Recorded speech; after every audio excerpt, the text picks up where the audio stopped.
Cougs. I have Oh, that's a good one. Houston Rockets that I got at Goodwill. Okay. And then I have the Hanson Snowballs, my classic. So I don't know. I'm feeling Pokemon for now, maybe, but then I'll yeah. All right, we live? There we go. Yeah, I just muted it so it won't echo. Beautiful. I should pull the live stream up too. It has our names, and my phone name has my pronouns, so the scoreboard says my pronoun. Nice. My actual video does not. Maybe I'll rename it scoreboard. The most inclusive scoreboard out there. Yeah. I'm trying to find the live stream and I don't see it. Oh, there it is. It doesn't come up. Oh wait, why'd I mute? I can't hear you, son. Oh, I'm just not talking. Oh, okay, there you go. Oh, I thought it was you talking, but it was like I hadn't muted the live stream yet. So I thought you were talking to me through the live stream. Oh boy. Well, welcome to our live stream. There's 5 minutes and 23 seconds left in the Seoul Carolina game. Looks like Carolina's up, I think 21-18. The score bug just went away, but Carolina's up. I'm wearing a Pokemon hat in honor of the Pokemon World Championships that are going on, and the finals are tomorrow, which is pretty sick.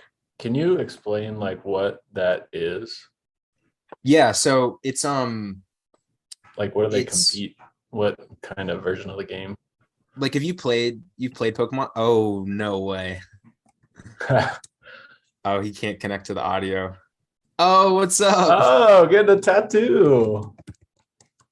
Max Lang from the tattoo parlor. Wow. Live the into audio, your homes. Brutal. Max, what can you show us like anything? Like what's going on with your tattoo? Where's it at? Oh, he can't hear us. And we can't hear him. But he says go summit. Nice. He looks like he's laying down on the table. Yeah, he said he's on his side. I was texting him. That's so funny. It must be a side tattoo. But yeah, no, so put the it's a VGC. It's like Video Game Championships is the kind of competitive Pokemon, and it's sponsored by like Pokemon, like the Pokemon company like organizes and hosts all these tournaments. And basically throughout the season, it's like, there's like different Fortnite seasons. What they'll do is like there'll be a season of like competitive Pokemon, and they'll say like what the format is, like legendaries are allowed, or whatever. There's like they'll change up the rules like every few months and stuff, and there will be like all kinds of tournaments. There'll be a bunch of regional tournaments, and like literally anyone can sign up and join. And depending on how well you do, you like earn points. And if you get enough points, if you do well enough at like, a few regionals, then you qualify for Worlds. And it's like this big tournament. And like, have you played Pokemon? Like with cards or the video game? The video game. I haven't played like the online video game. Yeah. It's basically they take the battle mechanic from the game. Like in the game, you run around in overworld and you like fight wild Pokemon, you battle gyms, but like the competitive aspect of it is just it's like the turn-based battle, whatever. And VGC has like certain rules. It's like double battles, and there's like a timer, and there's like a couple other things. But basically they haven't done one of these events in a couple of years because of COVID and stuff. So it's the first one in a while. But I think one of the complaints is that of VGC in general is that they use a lot of the same Pokemon, and like, everyone kind of uses the same little pool. But I think this one's interesting because I think it's one of the most like diverse meta games that they've had in a while. There's just like a bunch of different strategies people are using. So it's pretty interesting. I've been like getting pretty into it the past few months.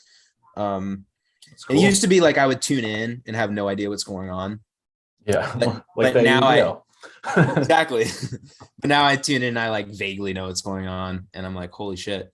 So yeah, that's my story. But it's pretty cool. They had it in DC like in 2014, I think. I mean, some of my friends cool. went to it. It was pretty fun just to watch. And they have like it's like a big event. It was in the convention center and they have it on like TV and like there's a whole like room of people watching like two people on their DSs and the DSs are like hooked up to like a giant like projector. That's insane. It's crazy. Oh. All right. Well, we've got I pulled up the Summit stream. I just assumed that the Flyers are gonna win. Yeah. It's looking pretty dire for the Soul out here. Yeah, that's a bummer, but to be expected, I suppose. Yeah. I mean, I don't know. There was they're just Carolina's like an all-star team pretty much. And Austin's got amazing players, but it just feels like maybe they're just not quite as deep. Yeah. They probably need a lucky day to take them down. They just needed to not like turn it over, and they were kind of turning it over. One interesting thing, and the announcers kept talking about it, was like Austin, every pull would do the roller pull to the sideline. Like almost every time. Yeah. I wonder what the thought process there was. I noticed that happening a lot, but I didn't notice every single time. It was like most of the time. That's pretty crazy. We got someone in the chat. Cold Man 45 says go shred. Okay. We'd love to see it. I'm gonna tweet out the link. You didn't tweet out the link, did you? I did, but you can go ahead and tweet it again because why not? Yeah, why not? Yeah, so we have one Go Shred in the chat. We had one Go Summit in our Zoom chat from Max. I don't think anyone was watching when he came on, but bummer. Yeah. We really do this for ourselves, if we're being honest.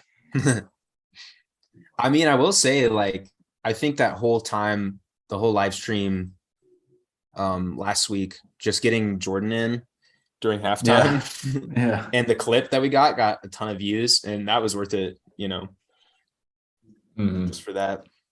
Wait, yeah, I'm gonna drop this link to like everyone in our DMs. Yeah, do it. I'll send it to I'll send the Zoom link to Quinn and Jordan in a group chat. See if we can get both of them. That's funny. I'll get the YouTube link going on our Instagram as well. Yeah.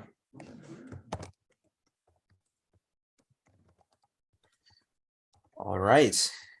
So we got 1922. Carolina's about to score again. It looks like there's a minute 30 left. Yeah, this game's way over.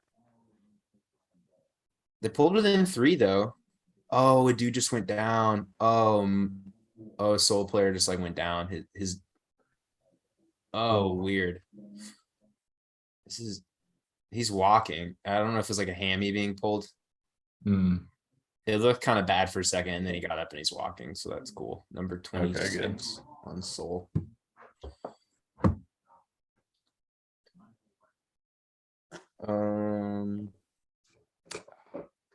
Gonna post a link to Instagram.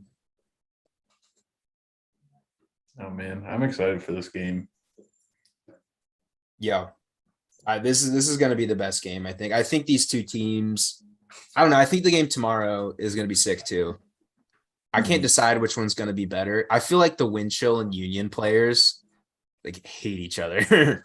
At least the like Central Division has got some like there's beef. I know there's like some serious beef, and I love it. I think it's like really fun, but also it's like damn, like especially those Madison Wind Chill games. Like I commented on it earlier podcast, but I was like, this is something else right now.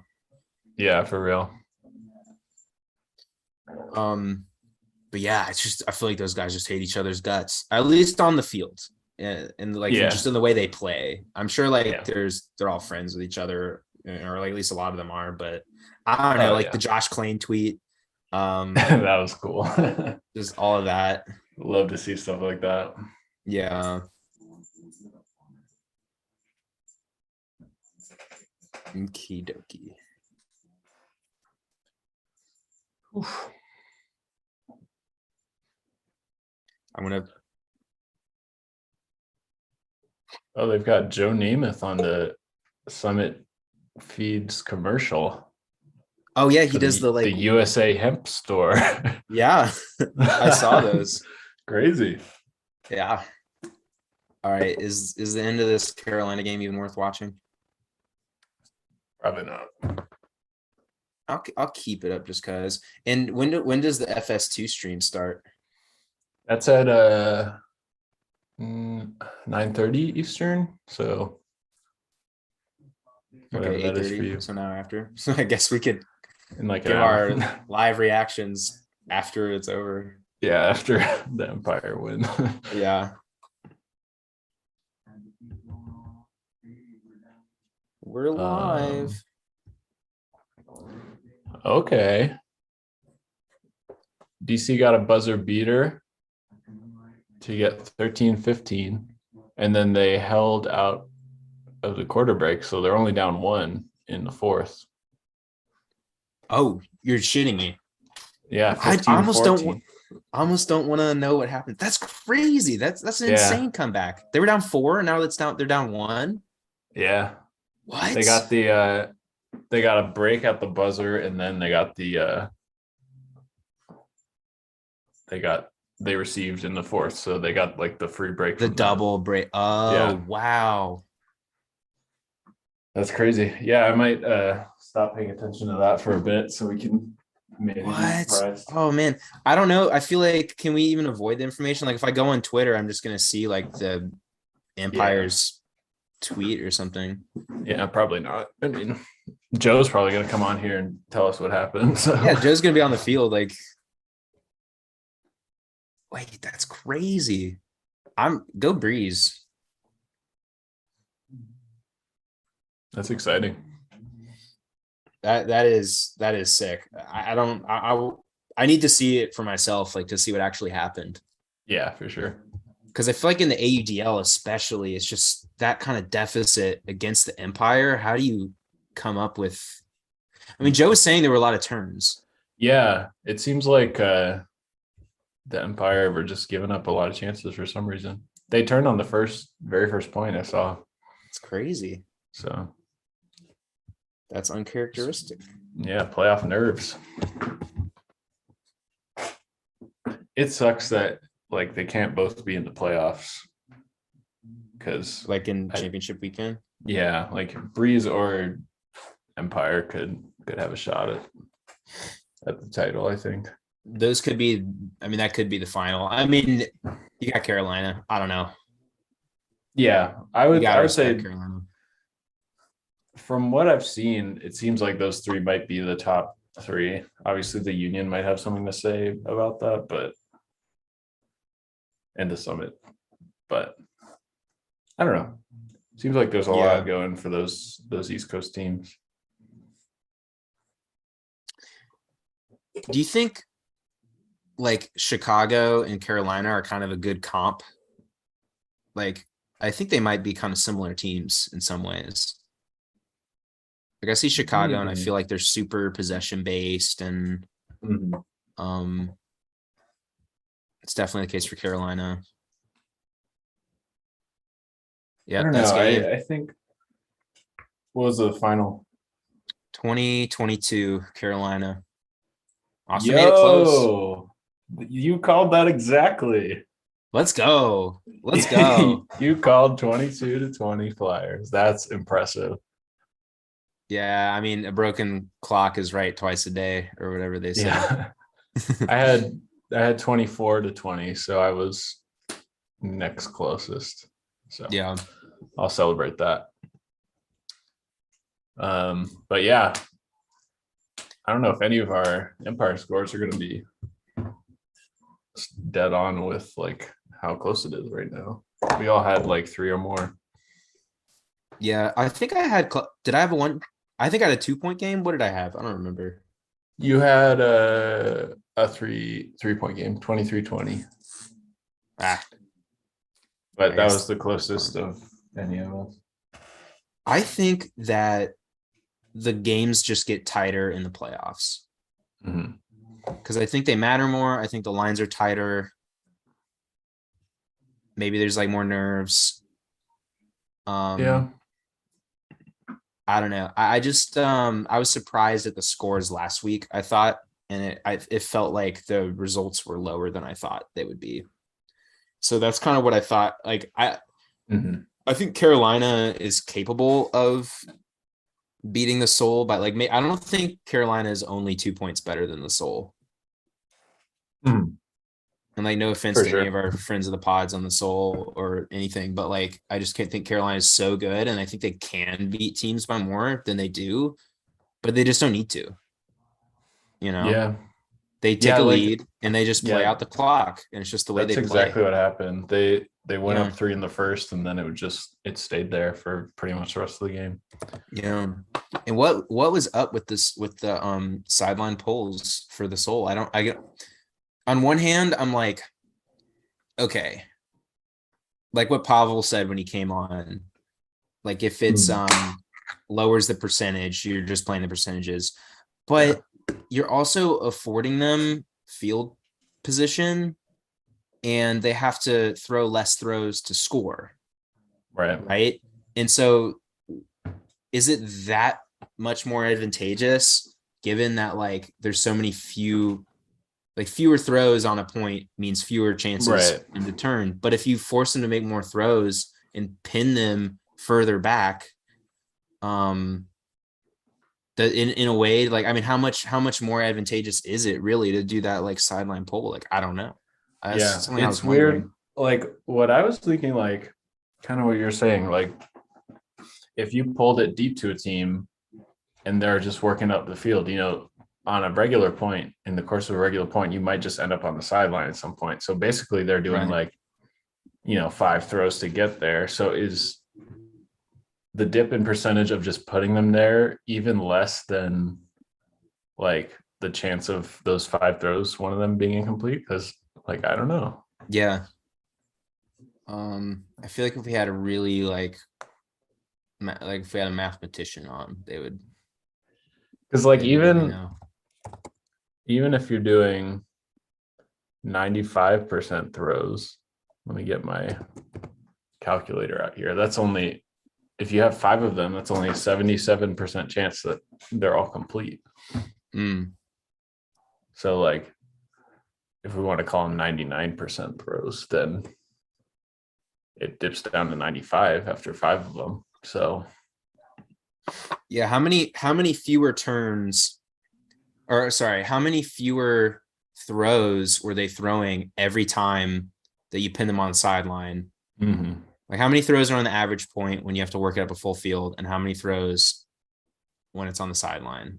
yeah, that'd be And just interesting. over the course of a whole game, if you're doing the short, like I get doing the short pull like here and there, but if you're doing it every time, I feel like it starts to work against you, given how many fewer throwers you're making the offense throw with the Yeah, field position you're giving them. it's like, okay, we just have to get it off the sideline and go 50 yards. Yeah. And then on top of that, like you're letting them like get in a rhythm and like just figure it out. And that Yeah, like the I don't offense know in about Frisbee that. always has the advantage just Mhm. inherently. And like throwing the roller pull on the sideline is like, it's like a trick. It's like a throw this up the sleeve. It's like a disruption type of thing. I feel Right. like Yeah, make them also. uncomfortable. Yeah. And if you just allow them to get comfortable working through it, then it doesn't help you at all. I don't get what Austin was thinking there. I think maybe they were Yeah. trying to play the percentages, but I think there's also just like an element of ultimate players can figure out a zone. Sometimes a zone will get a turn that first time, but then it'll get shredded the next time, Right. Yes, just like changing looks is often better because they have to be able to read and react instead of like reading it once and then okay, now I know what I'm dealing with every time. Yeah. But I do want to point out Joe texted us some insane shit going down in this game. What? I don't know what that means, but I'm looking at the Breeze thread. So they were down 14-15, then they got a block, then they turned it, then they got another block. Then they said that a questionable stall was called and the Empire scored after. What? So I don't know how questionable it actually was because this is the Breeze Twitter, to be fair, but Yeah. we'll have to There's see a little bias going on. when Fox Sports gets there in like 3 hours. Yeah. That's such a bummer that this game isn't live. I think my one argument in favor of the 2 hours later stream is that like I feel like Frisbee is one of those sports where it's not gonna, if you play it during like a prime time, it might hurt it more. But if it's like a 10 o'clock and it's on FS2 and you're just sitting on the couch and just like scrolling, True. like the average person would be like, oh, the fuck's this? Like nothing else is on. Oh, this is kind of interesting. Like, Yeah, like, I watched that's fair. they had like drone races. I remember a few years back. It was like I think it was on Fox Sports as well. There was like a drone racing competition, and I think it was like it wasn't live. But it was like a re-air of like this drone, like competitive drone racing, and it was insane. It's like these people like sit down and like they're all like next to each other in a line, like sitting on a computer. And then like the drones are like going through all these obstacles and like they're literally racing. It's like the most insane sport I've ever seen. And I would not have watched it if it was like at 7 o'clock. You know what I mean? Like Wait, hold up. maybe. Oh, go ahead. Joe sent us a live photo. I'm gonna just like throw it on the Zoom. I'm gonna post so the that video. You can see. I want to post the video that Ryan sent of Jordan Kerr running through the high five line. Let's see. Yeah, Sam, do tell. Oh no, Ryan's like ahead because he's at the game, and so he's gonna spoil it for us. Yeah, we gotta tell him not to do that. So I'm trying to share my iPad screen. Okay, it's not working.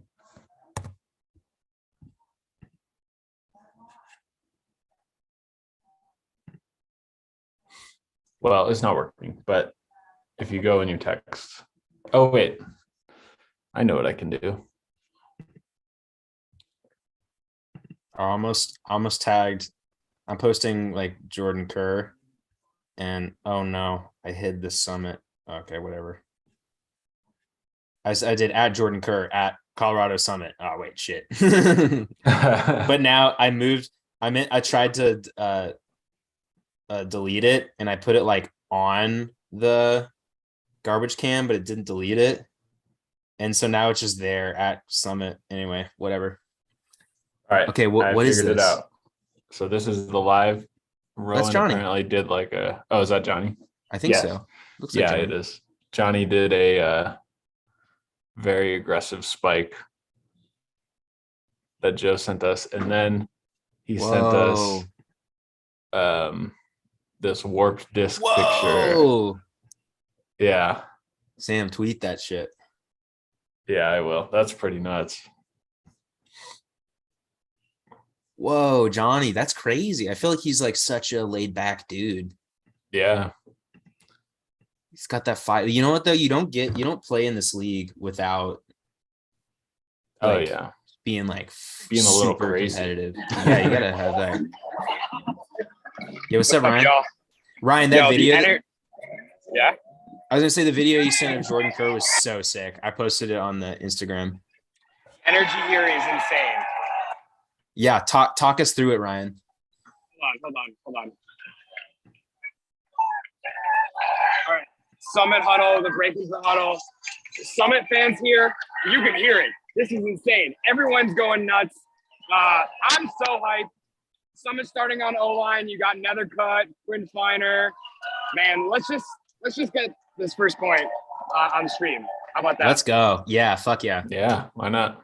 I guess I'll have to just not look at my computer, or I don't know. I'll have it. I'll just see what you have, and then 5 seconds later, I'll look up at my stream and see what actually happened. Sounds good. I was standing in front of Jordan Kerr the whole time. He wasn't looking at me. He's locked in, man. Yeah. He is locked the F in. So this is gonna be a good game. I am very excited for this game. I know all the fans at home are watching. How many people we got on the stream right now? We break 10? Not very many. Got up to 5. Don't tell me. Sounds good. You don't want to know. But I want to give a shout out to the Summit coaching staff, Summit players, everyone. They've been more than a warm welcome to me here. So big shout out to them. I wouldn't be here without them. So yeah, this is sick. This is insane. Here we go. All right. Here we go. Let's do it, baby. All right, Landon's been picking up. Should I commentate or be quiet? I think you could say what's going on. All right, another cut. Oh, almost hucked it. Found Matty Jackson. Matty Jackson finds, that's Frood, Jay Frood. Oh my gosh, Ryan, I can see you on stream. Ryan, I can see you. Holy shit. I know, oh man. All right. Landisman's got the disc. Matty Jackson, easy catch. Oh, almost a big huck to another catch, another cut. Ryan, you're It's on a little camera. wet. This is crazy. Someone in the chat asked you to show the crowd, Ryan. Oh, there might be a goal. First goal, Summit! Beautiful. Wait, I'm gonna try to take screenshots of Ryan. He's on the stream. This is so It's like the Summit hold out of This is insane. first point of the game. All right. That's Jordan Kerr right there. Locked the F in. I don't know if I should swear. I'm gonna not. It's Jay Frood scored. That was a on dime. Joel Clinton. Really clean point from the Summit right there. Jay Frood, Joel Clinton is the matchup to watch. They were teammates down in Dallas, and Clinton's going to be on Jay Frood all day. One thing to note, Jay Frood pulled his hamstring, if you listen to the pod this week from Quinn Feiner, a few weeks ago. So unsure on his health. So he's going to play until he can. I think that's the strategy. Nice. Beautiful. You love to hear All it. right. You heard it here Get first. Get out of here so we can watch it on our stream instead of getting spoiled. All right, bye. Bye. Just, if that wasn't proof that we've got the scoop, well, there you go.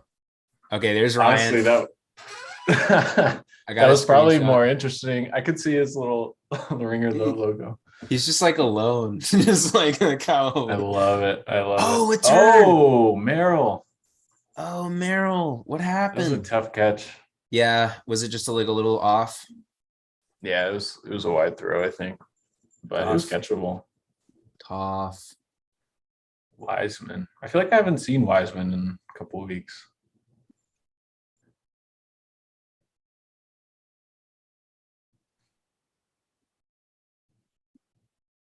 Oh, we got it on the goal line here. Swinging Summit the D-line dish. looking to get their first break. Oh, Wide the cross open. field. Ooh. Wide open. That's open all day.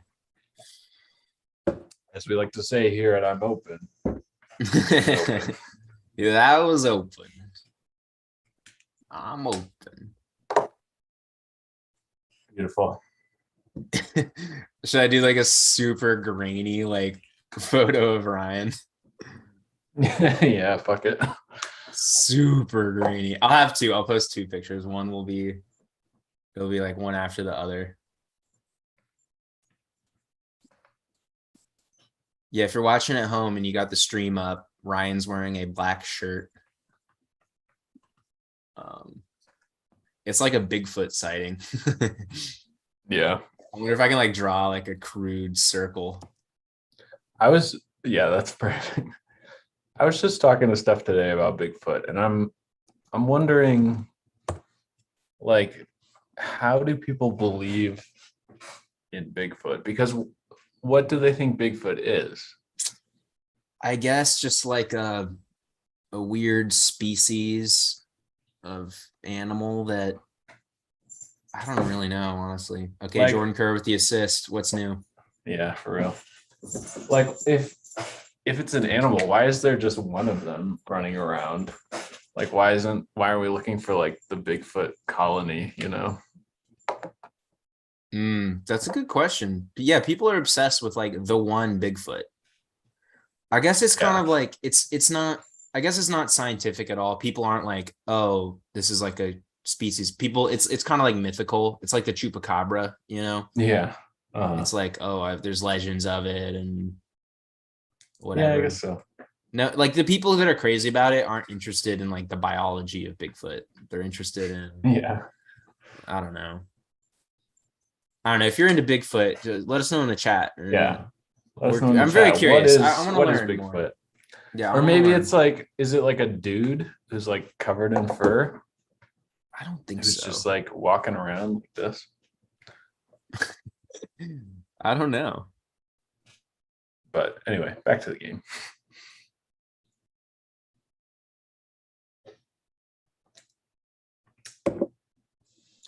Should I tweet like have you seen this man or something? Like it looks really creepy and weird, honestly, the picture. Yeah, do it. Wow, that was a simple hold for the Summit. The Summit do not look interested in turning the disc over in this game. No. So, yeah, coming out to an early lead. I think the reason the Shred turned it over so much is that they play so fast. Like their hold was only 20 seconds of game time. And like even that one for the Summit, which seemed kind of quick, it was like 40 seconds. But yeah, that was what is this? That was friend of the pod, Quinn Finer, with that assist. Nice. All right, I'm gonna pay attention to this point better because I'm got my tweet up. Sam, look at the tweet. Yeah, I will. Like you can't even see Ryan's. You can't even make out his face. It's just like a blur. Okay, Jordan, working it up. That's hilarious. Oh, what a Oh, shot. bombs it. Too much. Damn. This is what Man. everyone was saying about them. Yeah. Okay, I got spoiled on the Empire score if you're curious. Do tell. It is 18-17 Empire with 43 seconds left. Holy shit. DC receiving, I believe. What a game. Yeah. Man, the Summit just looked like they were more ready for this, you know? The Shred. Yeah. Oh, Seth Ferris with the chance. Oh, second effort. No. Oh. Friend of the pod alert. All right, there's a turnover. So that's what everyone was saying about the Shred. They'll turn it over, but they'll get it back. So Yeah, that's what they say. Although, I mean, yeah, that wasn't a very high percentage huck to friend of the pod, Yeah. Seth Ferris. like Summit Ooh. just need to rein it in. Like this game really is as simple as turnovers. Yeah. Whoever turns it the least is gonna come out on top. What was that? What was the shot? That's just way too much. Yeah, can't do that. The Shred. I think my prediction for how the rest of this game is gonna Oh, go. Cam Brock is in the chat. Oh, let's go. What's up, Cam Brock? Cam, we sent you the link. You can hop in whenever you want. Yeah, join the call, man. Yeah, come on, Cam. But yeah, I think what's gonna happen is the Shred are gonna settle in and they're gonna look a lot better, but they're already down 2. So Yeah, it's gonna be especially too if the late. Summit get this break here. Oh, that was tight. Yeah, tight throws. I mean, timeout, veteran call, That was smart. veteran call. Yeah, this break really is huge.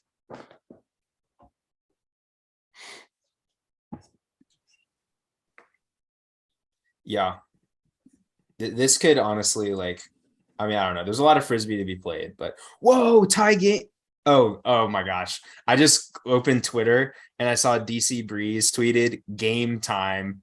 And I was like, I read it as my dyslexic brain. Saw a tie game.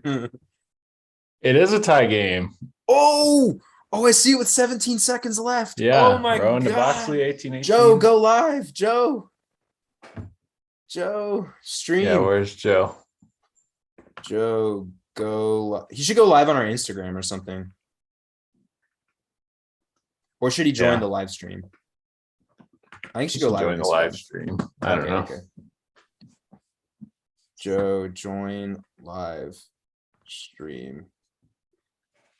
Joe is at the I want to see the end of the game. Yeah, for real. That's crazy. I did not think it would be this close. Oh my honestly. gosh. I did have a low scoring game, but Wait, hold on. Cam Brock is saying I said I'd send the link and then I didn't. Sam, did you email him the link?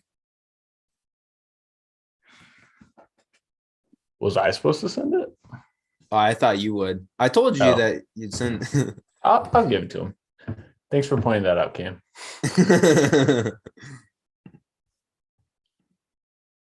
All right, the Summit are back. Cameron, should I send it to him on Twitter? I'm just gonna send it to him too. Yeah, dude's Cam, I'm sending it on Twitter. Cam, we sending you the link, buddy. Oh, turnover. This is a long point. Yeah, wow. This is a long point. The Shred have to punch this one in. I'm sorry, guys. You got it back again. Oh, what was that? So many turnovers. Come on. So many turnovers. That hurts. All right. Okay, well, here's the thing. The Breeze are the ones live tweeting. I don't know if they're gonna even bother to tweet if they lose at the buzzer, you know? Yeah. Like, is anyone gonna tweet? I think they're gonna have to get a break. I think it's gonna be the same. It's gonna be the same shit that happened in the Columbia game. Is they're gonna have to break. They did tweet. What happened? Yacht comes down with the buzzer beater. Finn. Wow. Oh my god. Oh, and Frood just caught a break. Yes.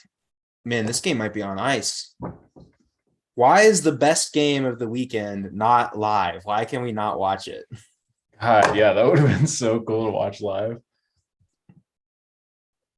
Wait, I think Cam's telling me to check my DMs or something. Oh, he's here.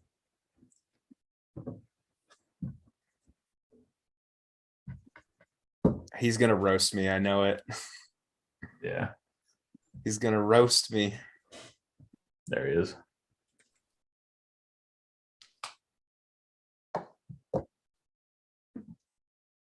Cam Brock, welcome. Damn. Welcome to the live stream. Okay. We have a picture of Cam Brock. That's the same thing. Good enough. You guys hear me? We hear Yes, we can hear you. We got you. I actually don't have a webcam on my desktop, so you. Okay. That's Yeah. tough. All right. Yeah, that's what happened. We didn't hire an impersonator to drum up views or anything. Yeah. We promise Cam this is Cam Brock. I think I can probably figure it out. I can probably figure it out where I do hold on. I have the stream open in the background and it's like behind where we are and it's really annoying. Okay, there we go. I can probably figure it out where I stream my video through my phone and have the audio go through my computer. So I might just switch to that here in a second. You could do that. Sam is so people can follow like where we're at in the game. Sam has his phone on a whiteboard where he's writing the score. So I am, yeah. So I do want to say that what we've seen, especially on that last point, is exactly the reason I think neither one of these teams has a shot in the dark to win the whole thing. yeah. Like, Yeah. I don't, you just can't turn the disc over this much against any of the teams you're going to see a champ weekend and expect to just keep getting it back. It's just not going to happen. Yeah. I agree. I think I mean you can probably speak to this more having played against Chicago. But it just kind of occurred to me. I feel like they're a good comparison to North Carolina. And I think both of those styles of kind of possession based ultimate just play super well at like a championship weekend type of environment. And yeah, watching that last point, the Summit had so many chances. Yeah. So many chances. They called a timeout to like bring on the O-line. They still turned it. Oh, huge layout.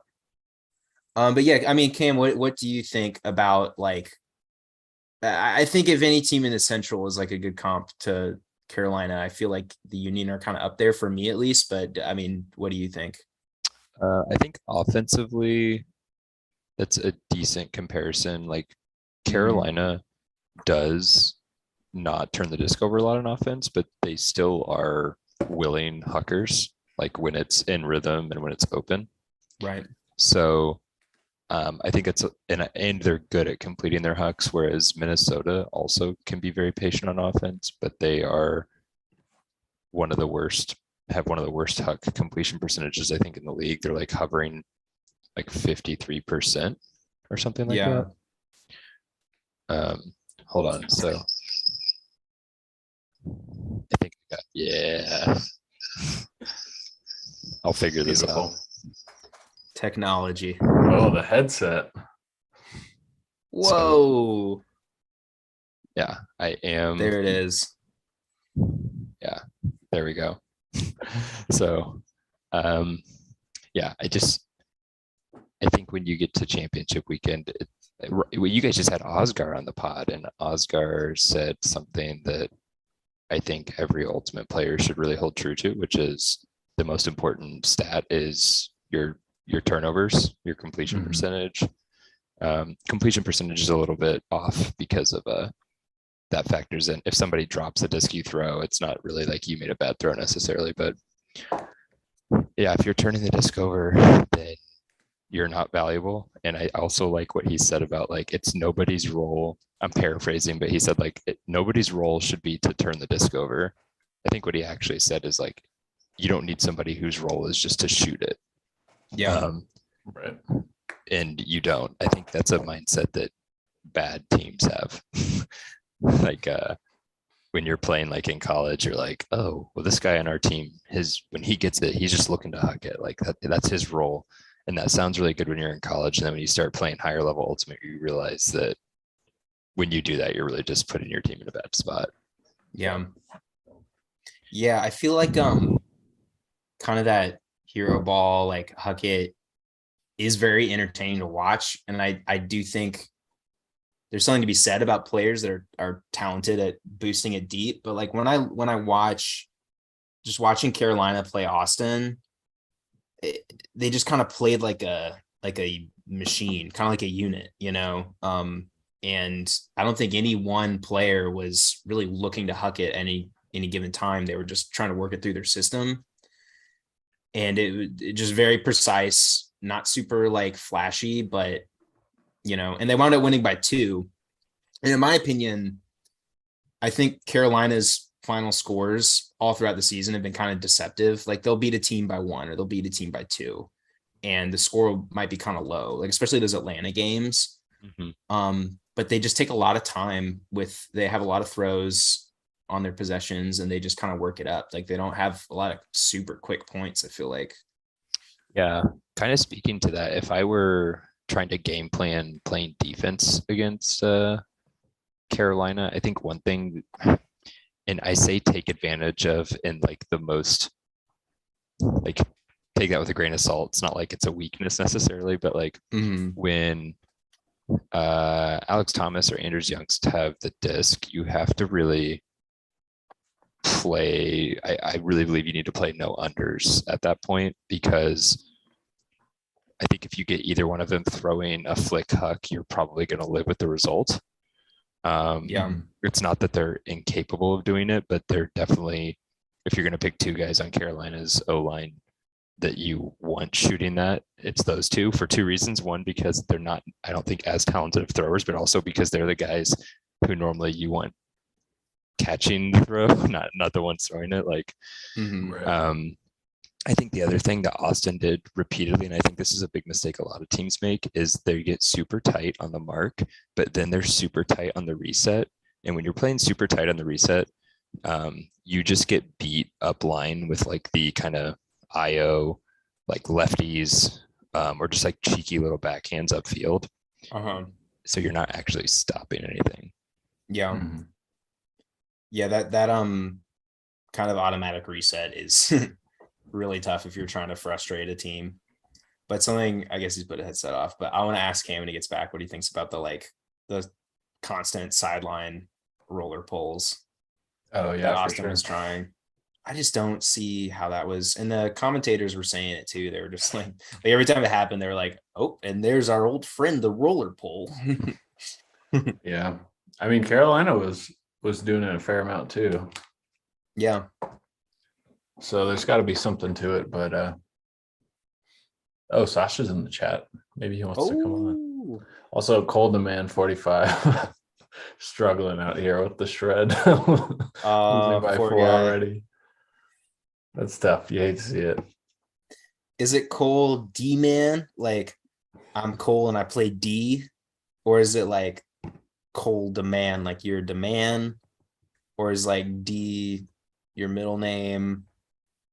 Please Man, the last name. enlighten us. Okay, let's see if the shred can. Is this? Oh, end of quarter situation. Clutton in the end zone, Easy. huge. Easy. That's easy money right there. Wow. Okay, 3-6 is It's not a death sentence.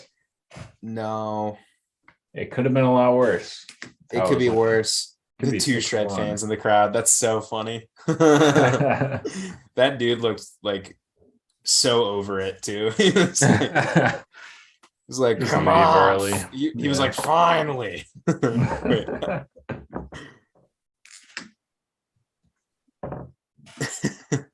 Wait, I'm gonna take a screenshot of him.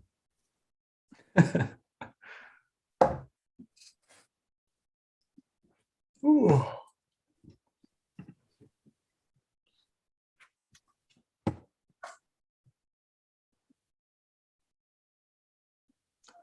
Ryan says he and Nut are friends now. Nice. You love to see it. Sasha, if you want to hop in, feel free.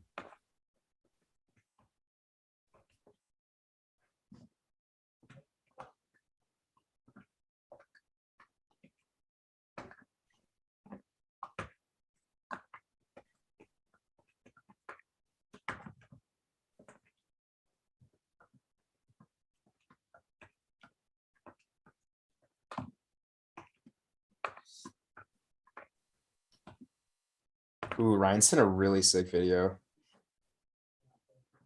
Tweet that. Ooh, that's nice. I think that was the first. Oh, they got kids thrown on the field. Get these kids out of here. That's what I said. Get these kids. Who are these kids out of here? Some of these kids really do not know how to throw a frisbee. That's tough. Hey, they're Like learning. just Look, dropping Yeah. it straight into the ground. they're out here. All right. They're out here. Yeah.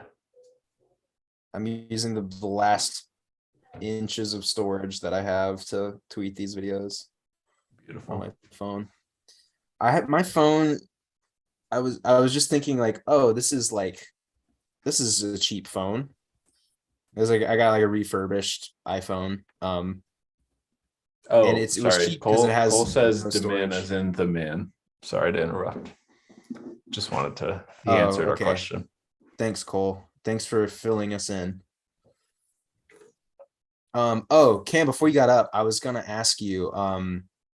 I noticed Austin was employing the sideline roller pole like almost every pole, it seemed. Like at just a high volume of the roller poles. Like what do you think they were thinking? Like what were they trying? And like it didn't seem to work. Like I don't know if you've had an opinion on that. Oh gosh. I do have some opinions. Please do tell. I think it's that play is usually less effective at actually forcing a turn, but the thing that it can do is it gets you out of your set. So it's like you have to get out of the double team first, which honestly usually isn't super difficult. But the thing it can do is like, since you don't get to get into like your pull play, it can kind of throw off your offensive rhythm following when you get it off the sideline. Right. It just puts you in situations you're not really used to, because most of the season you're receiving a pull, you're running your set play, and then you're, finding your flow and getting upfield. But when you're getting the disc 20, 30 yards outside of the end zone, it can disrupt that a little bit. So I'm guessing that's the strat, because when you look at it, I would say league wide, it doesn't necessarily cause a lot of turnovers. Yeah.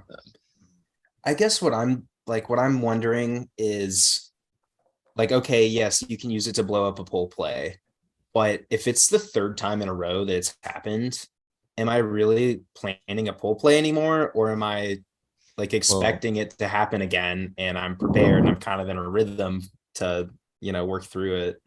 I think it's definitely much better when you don't do it every pull, because then it's like you kind of have to guess.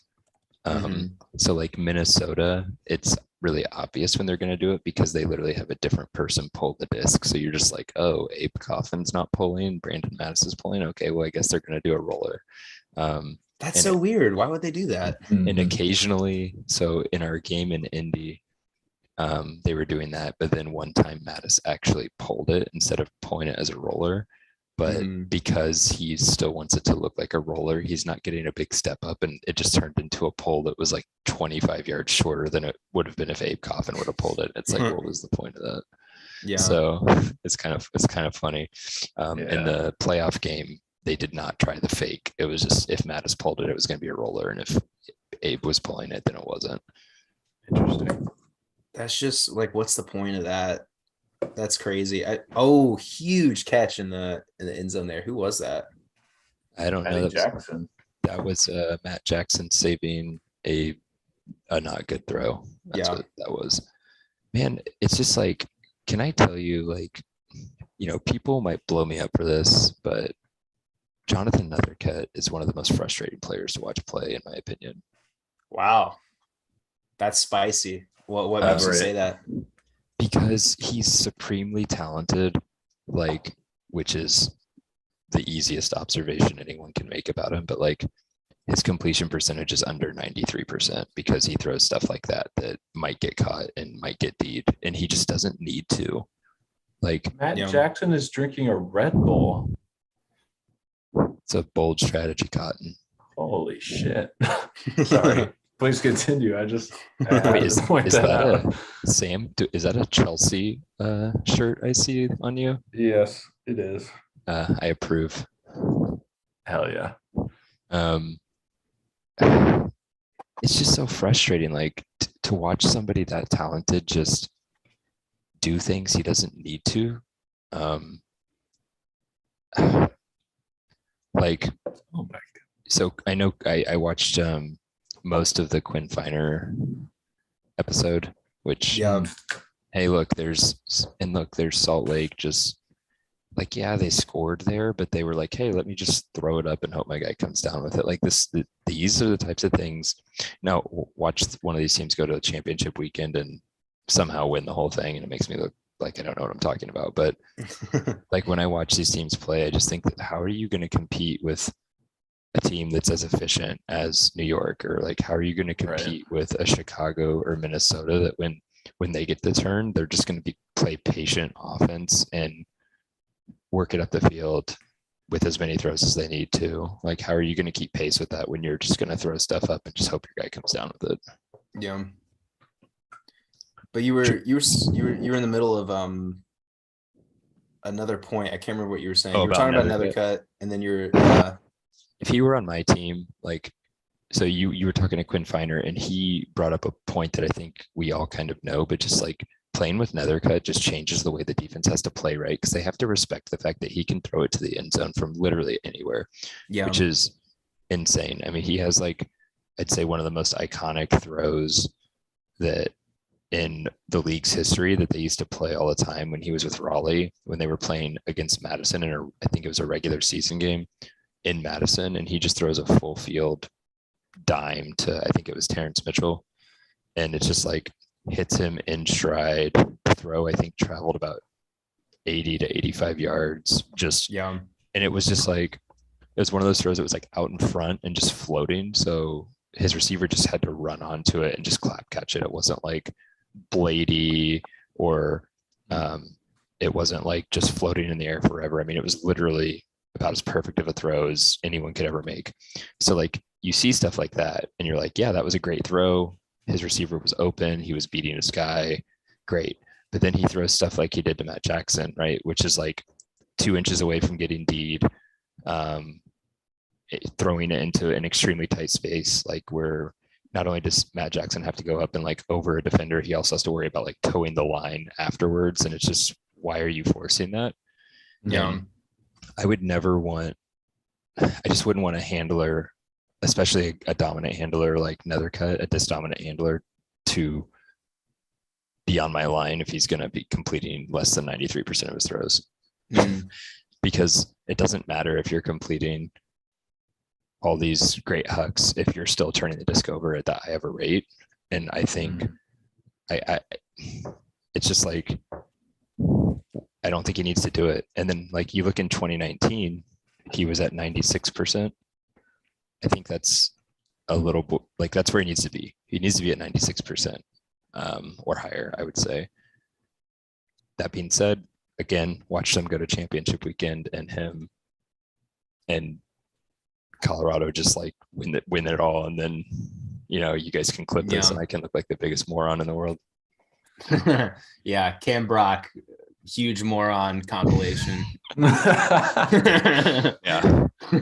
Hey, if you're going to be analyzing games, you're going to get some stuff wrong. So. Oh no, I've been horribly we're wrong. well aware, especially when you don't know anything like us. Yeah, it's one thing when you actually play in the league. It's another thing when you're us and we're like, I don't know. I guess I'll make an opinion. No one asked me to.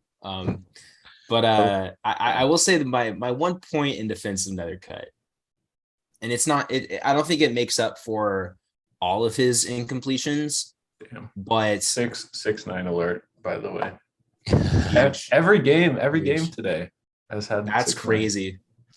But I will say, I think he'll just put up some throws. Like he likes the no look backhand, right?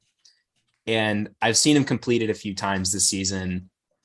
And even on some of the completions, it was like that probably shouldn't have been a completion. And then I've seen him turn it on his no look backhand. And I just think some of his throws, he's just like, let me do something for the Instagram right now. You know, honestly, like this is kind of look at this cool trick, you know, and it'll be a turn. It's like, whatever, we're already winning, or, you know, I think if it's like a do or die playoff game, I want to see his throwing percentage for like elimination games or something like that. You know, like maybe he kind of locks it in and just kind of tightens it up for, I don't know. Maybe that's a cold take, but I've seen him like put up some throws where I'm like, what is he doing? Like, what, you know? No, I mean, I 100% agree. It's just, it's almost like what it makes me think of is this is a fun example. So I teach at a middle school, and every middle school boy thinks he's the best basketball player that's ever existed. Yes. So they constantly want to play me in basketball, and I just destroy them over and over and over again, because, you know, I'm a grown man and they're like 14 years old. And right. Also I'm a grown man who can play basketball really well against other grown men, so that helps as well. But like, it reminds me of like, I'm so much better than them that sometimes I'll just take a dumb jump shot that I never really need to take, because I'm just like almost like bored.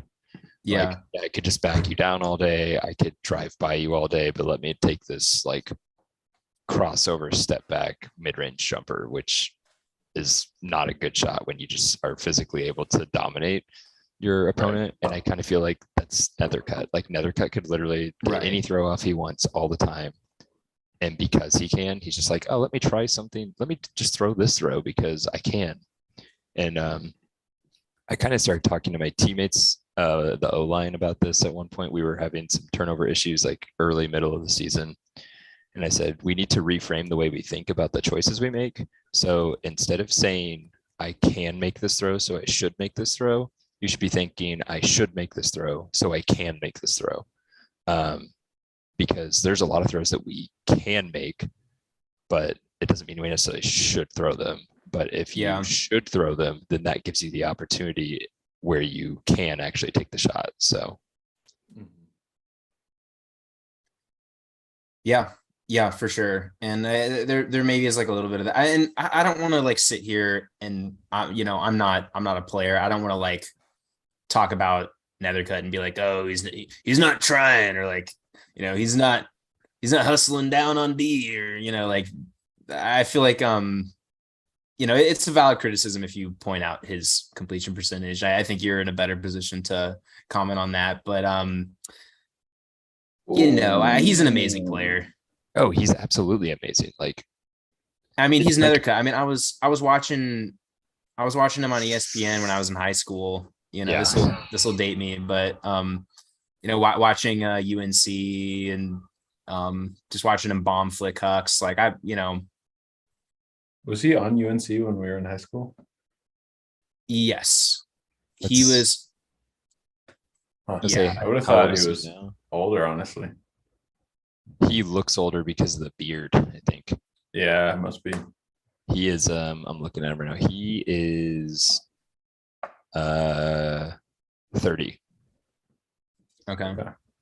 Yeah, no, I guess that checks out because we're 24. So are you 25 yet? I'm almost. Okay. Man, you guys are old. Yeah, I know. I feel like it's cute and fun when you're 23 and 24, and then you hit 25, and I'm like, So I think there's another thing we need to bring up with, and this will kind of be the last thing I say, but like, I wouldn't be saying these things about Nethercut if he wasn't a supremely like just talented and amazing player, because we're not going to spend our time like talking about somebody who's a role player on a team or a guy who's just like out there for every other D point. Like, it's just, and like, obviously they've had a lot of success this year from a record standpoint. I mean, they only lost one game, and it was on the road as well. So they were perfect at home. I just think going into championship weekend, right? Like, you just have to tighten things up. But the problem is, when you've played this is game 13 for them. When you've played 13 games and you are who you are for 13 games, you're not just going to suddenly change in the 14th game, right? Like, both of these teams are who they are. They're going to play like high octane. Yeah, play high octane and fast ultimate, and it's going to result in a lot of turnovers. And like, Straight have made this a game. They have. And see, like, that was a great shot from Nethercut. Like, his receiver was out in front, single coverage. I mean, that's the things he can do that make him so valuable, right? But that's the thing. Those are the shots he needs to be constantly taking. Like, he doesn't need like the turn he had earlier, right? Where it was like, let me throw this super harsh blade around a mark to a guy who's wide open, when he could have just probably either faked the flick and thrown an IO backhand or just thrown it flatter because this guy had nobody on him. Yeah, that's fair. I think it's interesting to draw the comparison to like Steph Curry in basketball, like, because he'll shoot it from like 40 feet away, and he's not like, his percentage from that far isn't as high as like working to a layup would be, but the fact that he's willing to take that and does hit it more than most people just brings the defense out and kind of opens things up for everyone. Oh, for sure. Like, but you hit that first one and then they have to respect it. Yeah. And so there's like an element of that, but yeah, like even in the playoffs, like, you're not going to take that when you like need that shit. Okay. Did everyone else see that poach happening like 5 seconds before the turnover? Because I definitely did. Oof. That was a really, he just had his blinders on, but Colorado going to give you the disc right back. So no big deal. But I think Yeah. that's the thing, right? Like you have a like Nethercut can constantly threaten that. So which means that it, like Quinn said, it opens up a lot of things that are just going to be more wide open because people are terrified of that. Mhm. And I think like just think if you just constantly played off that, like we talked about this with before our Minnesota game with Keegan and Levi on Cats, where it's like when they catch the disc upfield, every team is just like expecting them to huck it. And Yeah. but like if you go and look at some of our film, we've been really successful when instead of hucking it, they've thrown a big fake and like they'll pull a second defender deep because they throw that big fake and then somebody's wide open for like a 15-20 yard under unmarked. Yeah. And it's like you still want to throw it when it's open, but like just the threat of it all the time changes the way people play defense. And you should use that just as much, if not more, than the actual throw itself. That's a good point because when Everest first started playing, like his even the exhibition games in Colombia that he played, he caught one deep shot and then they just started backing him and like every under was free. And this is kind of more of a micro example versus like a team kind of scheme. This is kind of more Everest like as an individual player, but he noticed like he caught that one deep throw and then he didn't have to cut deep the rest of the game. He was open on like all the unders for the rest of the game. So yeah. Like if the threat of the deep throw is there, and then it kind of to your point, I guess that was a nice snag. The first game that Everest didn't play in, they in their first game they lost to the Shred, right? And then the second game they were on the road against San Diego, and Everest couldn't make it. And San Diego just knew that they couldn't throw it deep. Like it was a little bit windy, and Everest wasn't there, and he was kind of their main deep threat. And their offense just looked night and day. Like even in the second game when their deep threat wasn't there and San Diego was just like, we're just gonna front them and make them throw it deep or just have them turn it on these resets, and it kind of made their offense a little one-dimensional. So All right. I know Everest was the rookie of the year and all, but it's 10-10 now. That's 10-10. let's go. And also, No. can we just- Let me talk about the Aviators season step by step, game to Okay, game. but The can we third just- game, didn't they play the Cascades or some shit? I don't remember. This is so frustrating to watch though, because like, look, okay, nice grab here, right? And then we're just gonna throw Yeah, this the away. hammer. Like that's a terrible throw. That's not even close to being completed. Like that's what I'm talking about. Like Mhm. they got it. Like both these teams have to figure out how to tighten up. And I can't figure out if this is just who they're going to be or if it's just because one team's shooting, so we're going to shoot, and they're just kind of getting caught up in that shooter mentality.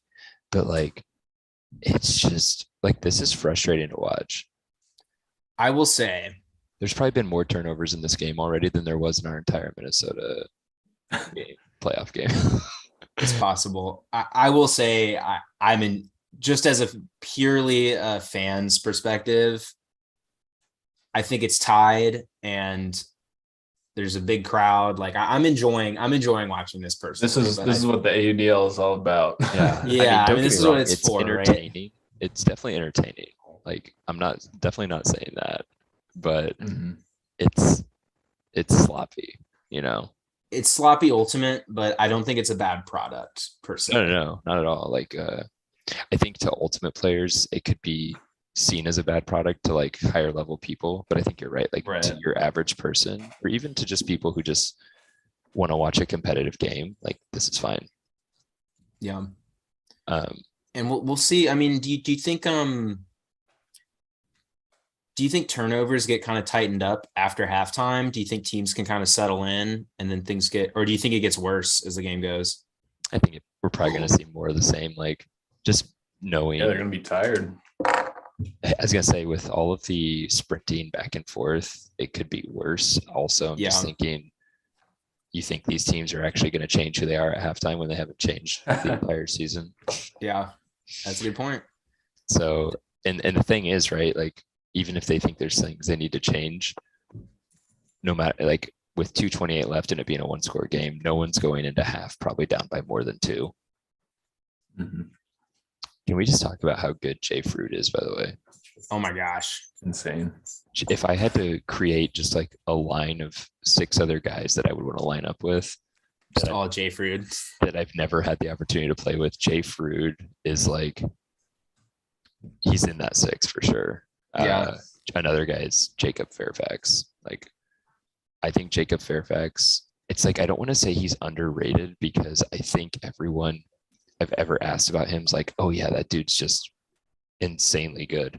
But like, if I just asked people to like name, 6 of the best players, 6 or 7 of the best players in the ADL, people they either wouldn't think of him at all, or like by the time they did, it would be like later down the list because he just doesn't get the pub that I think some of the other players get. But that dude is, man, that dude is just so insane to me. Seems like not a real person. Like he's a cyborg, I'm pretty sure. Do you think maybe being on Carolina contributes to that a little bit? Yeah, I mean, they win a lot of games every year, so there's not like this great narrative of like, oh, look how much they've improved, because it's just like they're constantly winning like 10, 11, 12 games. And because they're so balanced, and he's not necessarily like he's not having games necessarily where he's like scoring 7 goals or throwing 7 assists. Like he's just out there just being really good at ultimate and not necessarily showing up in the stat sheet. I think people just kind of forget how good he is. And honestly, they're probably, for my money, probably the deepest team in the league. I would agree. The thing is about it though, you don't need to be the deepest team in the league, right? Like you really just need, I would say, winning a championship really comes down to who has maybe the best top 12, not necessarily who has the best top 20. Kind of like, same thing you would see in a lot of other sports, right? Like nobody cares who guy number 10 is on the bench in the NBA finals because guy number 10 is probably not getting into the game. Yeah. Or like in a baseball playoff, like it's really about your top 3 starting pitchers, Yeah, who cares about 4 and 5? Yeah, and maybe your 3 bullpen guys or something. Like kick your 4th guy to the bullpen. For sure. It's one of those interesting things. Like I think it's the reason. Here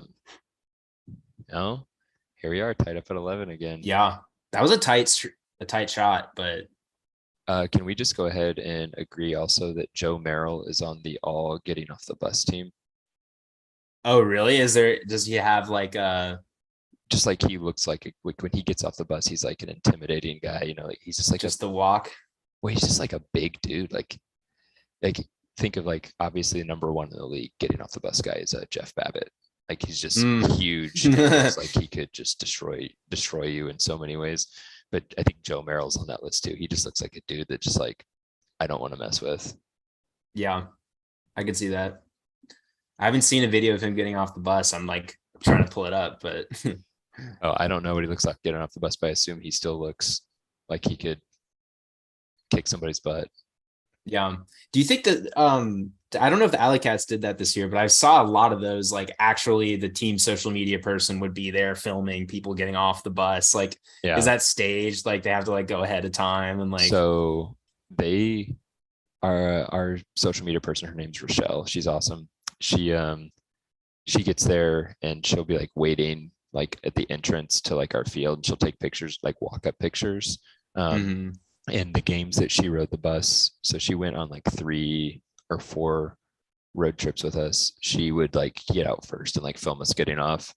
The funny thing is I get to home games so early that I was always there before her, so she never got a walk up picture.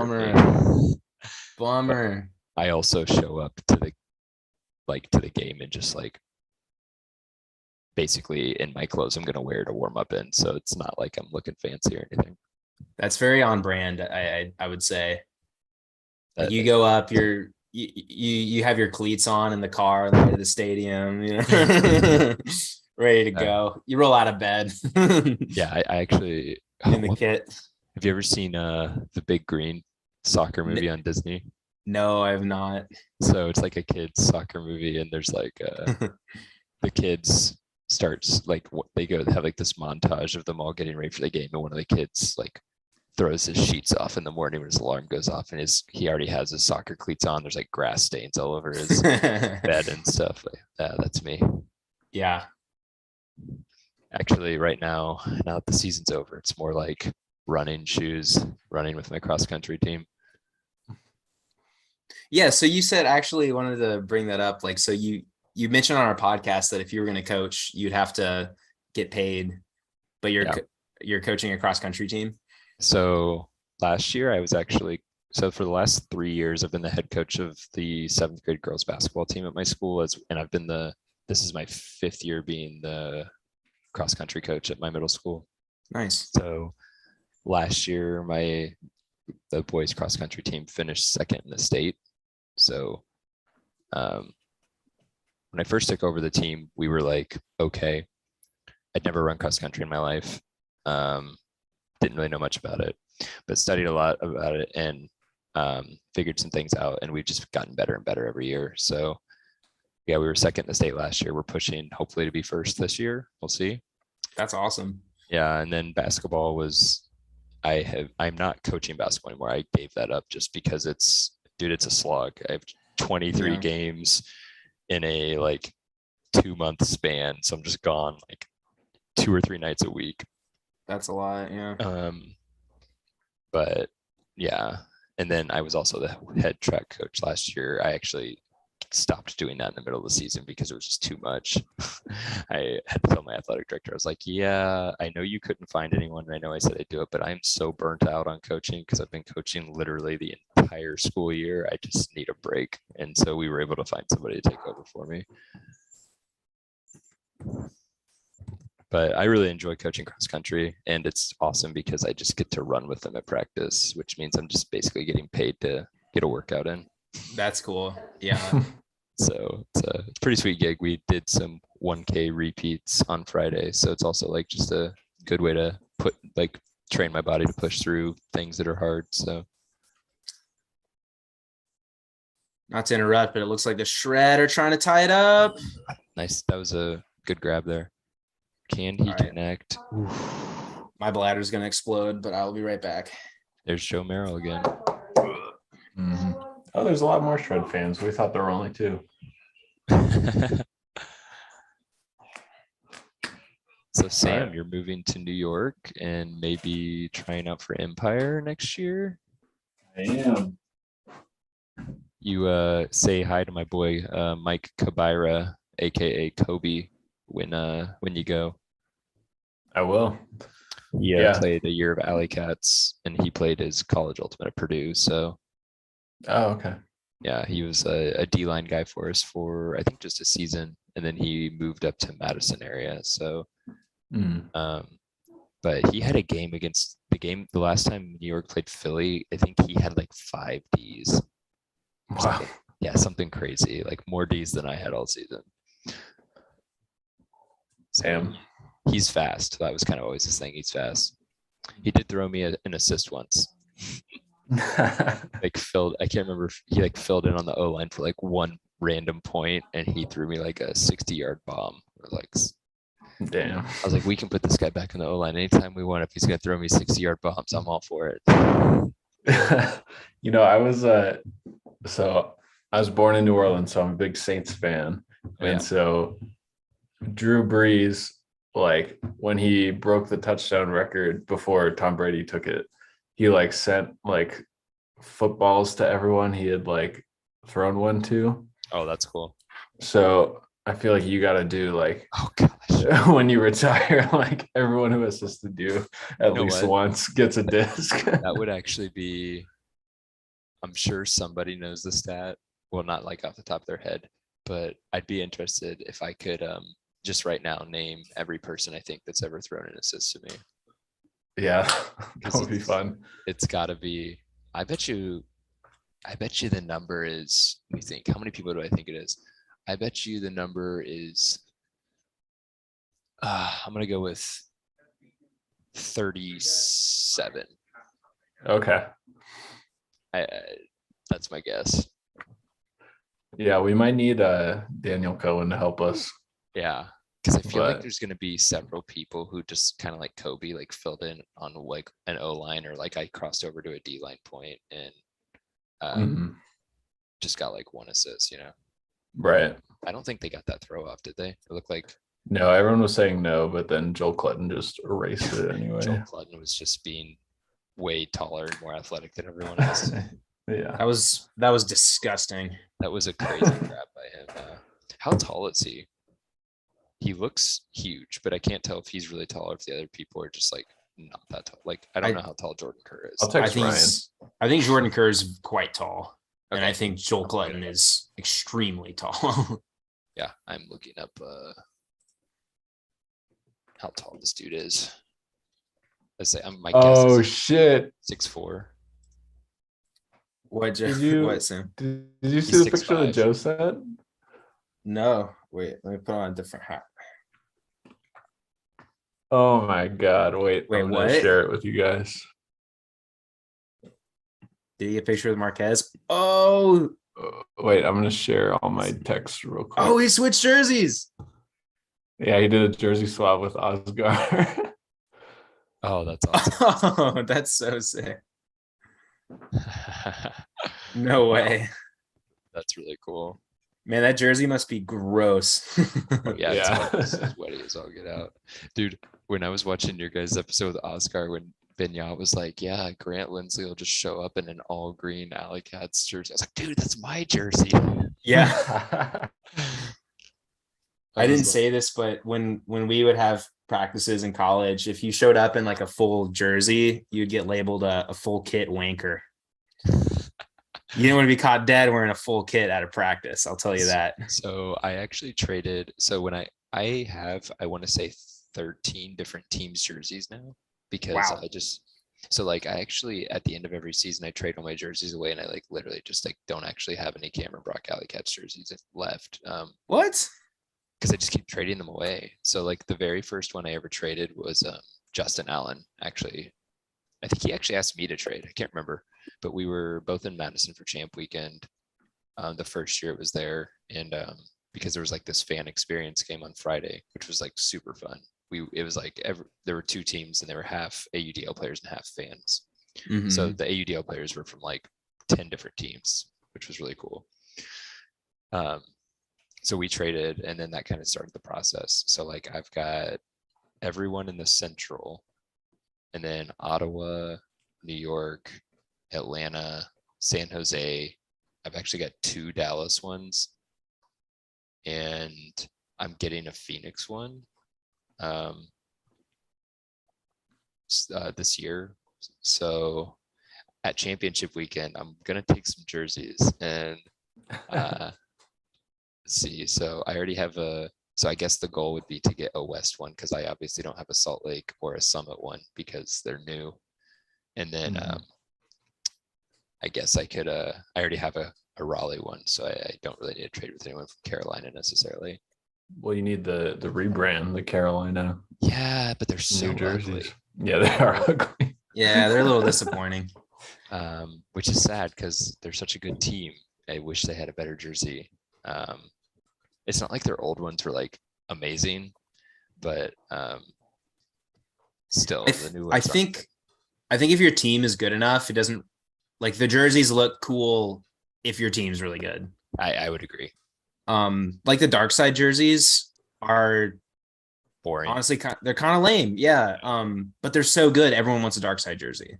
Yeah. And if you see some kid that shows up to a tryout or something, they're wearing a dark side jersey, like even if they weren't on dark side or they traded for it, you're like, oh man, watch out for this guy. Like, Yeah. I think the coolest thing too is like some of the jerseys I've got are from just like, so I've got a couple that are just like guys that I'm friends with. So I was like, yeah, I want to trade with you. But then like some of the ones I have, I think are just like kind of cool from a AUDL historic perspective. So like the fact that Grant Lindsley wanted to trade with me, I was like, well, you're a guy who like plays on world's teams and stuff, and you want to trade with me. That's kind of cool.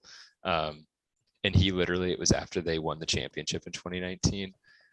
Because since we were out there, I was at the championship game watching, and he literally just like ripped his jersey and shorts off like right there on the field and just handed it to me, and I just pulled mine out of my bag, was like, here you go.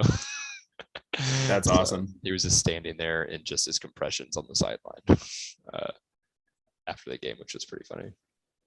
I found I'm gonna try to post this in the chat. I was looking up, I was trying to find the Rochester Dragons. Oh, I have a Rochester Dragons one. You do? I was gonna ask. Oh So, man, they look so cool. CJ Colicchio messaged me in 2019 after the season was over about trading, and I was like, well, what jerseys do you have? And he said he had, which ones did he have? He had like a Charlotte Express one, I think, and a Rochester Dragons one. I was like, oh, I want the Dragons. That's one. so cool. So I've got the funny thing is I know a lot of people who have played like Revolution, which doesn't exist anymore, but I don't have a Revolution jersey. I also don't have a Nashville Night Watch one, even though I played this past year with a lot of guys who played Night Watch, and I actually liked their jerseys too. So I wouldn't mind getting one of those. They had a cool logo, if I recall. Yeah, I liked their jerseys. It was sad that their play wasn't better, but Yeah. they were the Detroit Mechanics of the South. Yeah. Do you think like how well a team performs has I mean, what does that have to do with them lasting as a franchise, I guess? Well, when you look at the franchises that have folded, most of them have been poorer performers. So you have Revolution, who their last couple of years, they just I think their last year they didn't even win a game. Nashville Night Watch, who didn't win a game in their last year. You have Charlotte Express, who are kind of eternally at the bottom. Yeah. But then you have like San Francisco, who, from what I basically heard with them, is it was just too expensive to keep the team because like they won a title. I want to say not the year they folded, but the year before. And recently. Yeah. It feels like it was recent. I think they won it the year before they folded. So it was like kind of out of nowhere that they folded. But from what I heard, it was just the owner just could not afford to keep the team because it was so expensive. Yeah. And then Vancouver folded, and I don't know what the reason for them was, and they were never pushing for a championship, but they were like competitive. They weren't just like getting crushed every game. They had was it Darren Wu, who was kind of like for a while just a poster child. Yo, is that a How's the sound? Is it too loud to be on the screen? Sound great, buddy. Sounds great. What's up, Cam? What's up? I'm sorry that I couldn't get you the press pass, but I'm glad that you got your own. I know, man. I know. No, this game has been sick. God, did you guys see that Jay Frood backhand? Like, it probably didn't look that cool like on the stream, but holy hell, that was such a tight window. Like such a tight window. Yeah, I don't know if you guys saw me on the stream, but I was right there. We see you, buddy. We see you're like there, and you're standing like 40 feet away from like the nearest person. I don't want to interfere at all. So I'm trying to take my space and just be away. Like some of the players, oh my God, I need to tell this story. So you guys saw the Joe smash the hammer and then he kind of like roofed someone. Yeah. So the entire Summit sideline rushed to the field, right? And like I'm behind the whole Summit, so I'm just like walking down the side. I'm not rushing the field. Nut looks right at me, smiles, and does the like he's too short, like right to like just me and him. And I was That's like, awesome. oh my God. I was fanboying out. Nice. God, this is so sick. This atmosphere is great. This game, I wish the Summit were up by a bunch more, but I mean 12-12 going into second half, like this is what we expected, a really, really tight game. So it's what I want to see. Wait for the second half. I was bummed when it looked like the Shred were honestly out. I was ready to count them dead. So was I. After the Joe Smash break, I was like, oh, momentum swinging, like Shredder just throwing turns. But then they kind of they cleaned it up a little bit. They're not throwing as many turns as they did to start. Summit, the Matty Jackson huck turn, that's just he's got that throw every day, like 9 out of 10 times. So I expect him to keep throwing that, and I don't know. But yeah, everyone's locked in. Like, yeah, this is a great game. Nice. Oh yeah. So how's the stream going? Cam, how How's it out there in India? It's fine. My phone was about to die, so I had to get my charger. Hold on. Yeah, Cam's got his desktop is in the stream, but also his audio is coming from his desktop computer, and then his video is coming from his phone. So we're very high tech today, and Sam's got the live scoreboard. I noticed. Yeah, because on my phone I can only see 4 things at once, so I can either see Sam and Ailey in the scoreboard or just Cam. So I'm looking at Cam because he's got the prettiest face. Oh, I appreciate it. So Joe. I never really knew who Joe was until last year at Masters. We played against Johnny Encore, and he was on Johnny Encore, and that was like my first time like interacting with him. Joe Smash. Yeah, he's pretty good. Yeah, there's so many good players. Good atmosphere. Summit game. Like the stadium itself is very pretty. Like got that clock tower overlooking the fields. Like if only there was like a lot more seats. Like right now it's halftime, so people are in their seats, but like it fills up. Like if we had a lot more seats, like I think this place sold out. So, but yeah, very excited.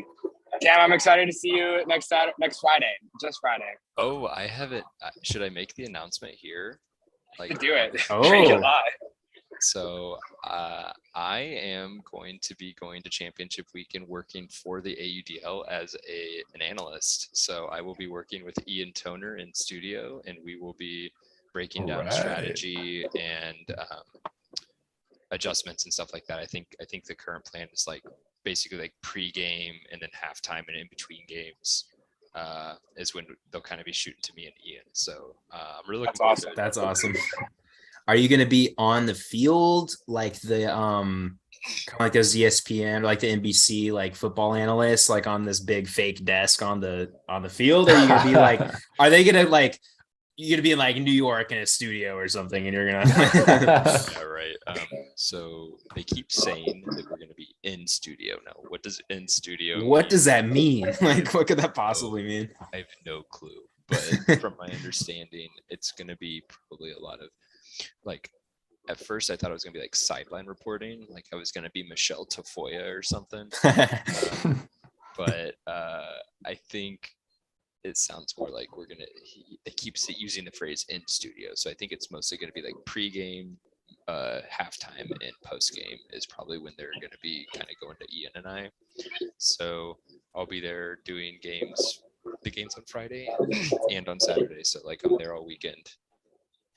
Will they give you like you can draw on the screen and like do some X's and O's? I am so hoping that they do, but that would be amazing. Essentially what you can look for from me is I'll probably be bringing up like 2 to 3 points about each team in terms of their strategy, things that they're going to be looking to execute, and then kind of some counterpoints, right? So like looking at the matchups and like, say it's like a New York Carolina, which if all the seeds hold, that would be the first round matchup.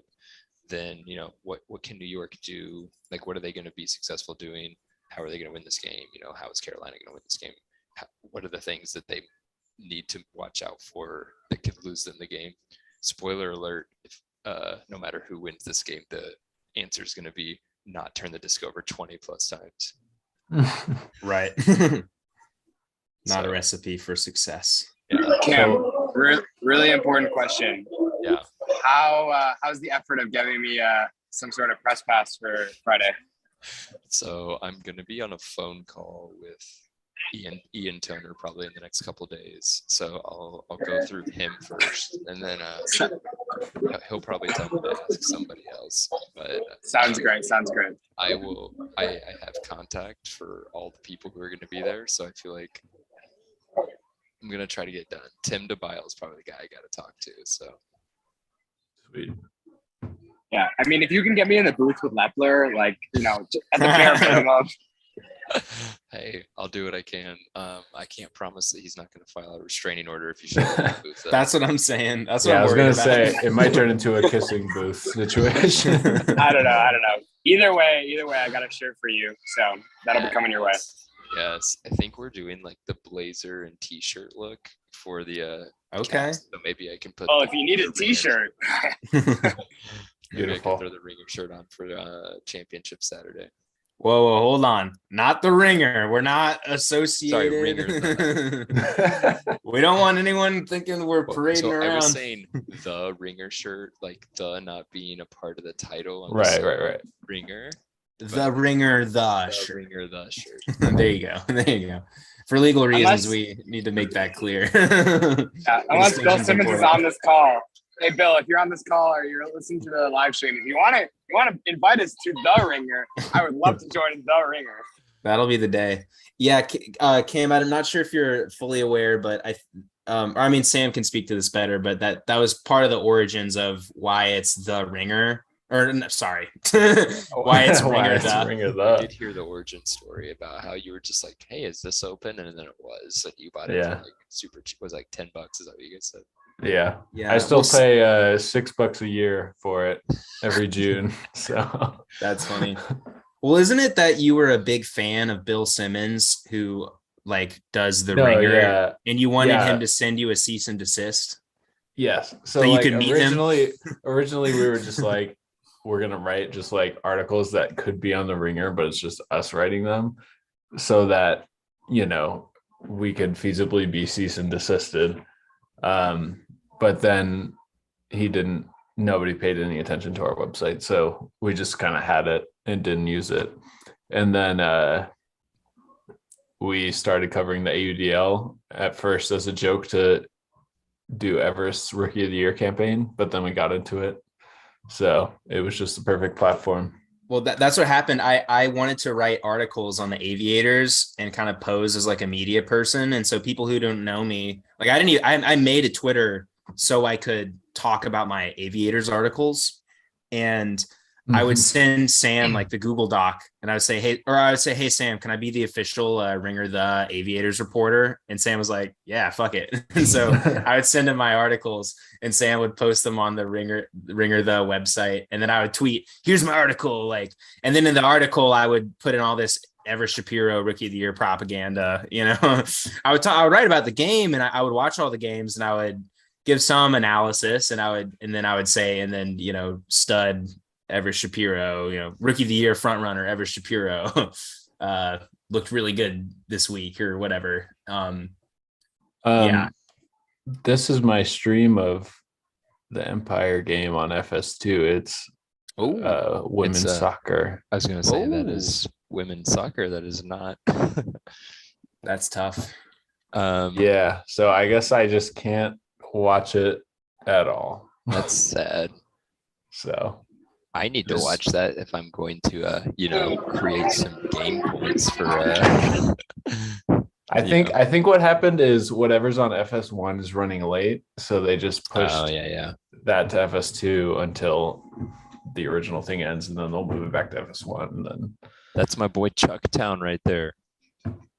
Okay, so, Alexander Shaggy Schragus. Have you guys? So normally Ian Toner, I think, actually calls the games with Chuck. So Chuck is awesome. He does stuff for the AUDL. So like, if you haven't seen the clip of where Charlie Eisenhood thinks that I'm Matt Smith, which is just the most. Okay, can we just talk about how ridiculous this is? So like, oh my gosh. First off, Matt Smith is like 5 inches, 6 inches shorter than me, and he has like long hair, and we have completely different skin complexions. I mean, it's just like you look nothing like Matt Smith. Nothing alike. You look nothing. There's no excuse for that. No, I'm sorry. But here's where it gets even better. He called the Alley Cats Hustle game earlier that year. So he literally saw both of us in person. So he can't even go with like, well, I've never met these people or seen. Like, he literally called our game during the 2019 season. There's no excuse for that. And it was just so funny because I was wearing a Matt Smith jersey, and so he calls me Matt when the interview starts. It was at halftime of the second semifinal game, and he's smiling, and I'm thinking, oh, he's just like joking about me wearing a Matt Smith jersey. So I play along with it, and I answer the first question as if I'm Matt Smith. So then we're going on. And then he asks, he calls me Matt again. And it was at that moment that me and Chuck both realized, oh, wait, he really thinks I'm Matt Smith. Oh my gosh. I didn't know what to say. And Chuck just goes, hey, so this is Cam. And Charlie just goes, oh my gosh. like, oh, I'm so sorry. And then totally changes up his line of questioning because he realizes, oh wait, I can ask this guy about what happened in the Alley Cats Empire game now. And I feel bad. So it was Okay. so then so of course he got some crap for that. And then we go Wait. to Sorry, Oh, no, I didn't mean to cut you off, but I'm you're going to good. say one thing and then hop off because the second half is starting. This is a pretty hefty pour of wine, correct? That's generous. Cam, I need your judgment. How many? That looks like half a glass. If we're counting beers, how many beers would you say this is? what kind of wine is it? Chardonnay. Chardonnay. I was gonna guess Chardonnay. That is a solid, I would say it's a 1 1/4 at least, if not 1.5. Okay. One and a quarter. I'll take it. This will be That's generous. 3. This will be 3 for me. So after this, 3 1/4, round up to 4. He said About maybe 4 1.5. So I'm gonna hop off in 5 Sure, minutes. Count me for 4 beers. See you guys. Sure. Okay. Yeah, for sure, man. No, That cut shirt- whatever his shirt's number about to is. be swinging Cut it in over his half. head. Yeah, the shirt will be off. No, what we like to do is whatever Ryan's tally is at the end of the night, we just cut it in half. Well, yeah, last time he was drinking Bud Lights and the rest of us had whatever IPA was in our fridge. Yeah. So but no, I'm fascinated in this Charlie Eisenhood story. If you It goes a little bit further because that was a really nice hug to Quinn Finer, by the way. That was a nice. That was nice. Also, I will say the last thing before you get back into the story, Quinn Finer, I noticed he's wearing this kind of neck thing, and it's we had a teammate in college who had issues with concussions, and he had one more concussion, and he was thinking about just not playing anymore because he had a lot just in other sports as well. And he came back and he was wearing this thing, and it was kind of this experimental, it does something to your blood flow that it allegedly traps blood in your head so that your brain won't bounce around and get concussed. It's supposed to be for concussions, which is interesting because I don't know what Quinn Finer's concussion history is or if something happened recently, but that's something to maybe take note of. But Yeah, that's interesting. Yeah, I'd be curious to ask him about that. Yeah. But anyway. I tried that on when our teammate had it, and it's like playing with someone grabbing your neck the whole time. It's not comfortable. That's crazy. So Jeez, I pinched a nerve in the back of in my neck the night before we went up and played at Detroit this year. Oh my gosh. And I had to wear KT tape on my neck for 3 or 4 weeks, and I could barely turn my head. Damn. It hurt so bad. I just had to play through it. I did fine. But when I first got off the bus, throwing a backhand was every time I did it, it was somebody was ripping my neck open. it was Jeez. awful. Eventually, once I got warmed up, it got better, but and the adrenaline kicked in. But yeah, it's no joke when you have anything going on up there. Yeah. I did have a piece on Charlie Eisenhood that I kind of wanted to say, but I wanted to let you finish your story first. Oh, so there's only a couple more. So Eric Leonard, who was our coach at the time, thinks Charlie Eisenhood's just a complete idiot. He just really doesn't like Charlie for whatever reason. And I think it's one of those things, whenever somebody's in the media, you're either gonna like them or not like them, right? We all have sports analysts that we prefer over other sports analysts or whatever.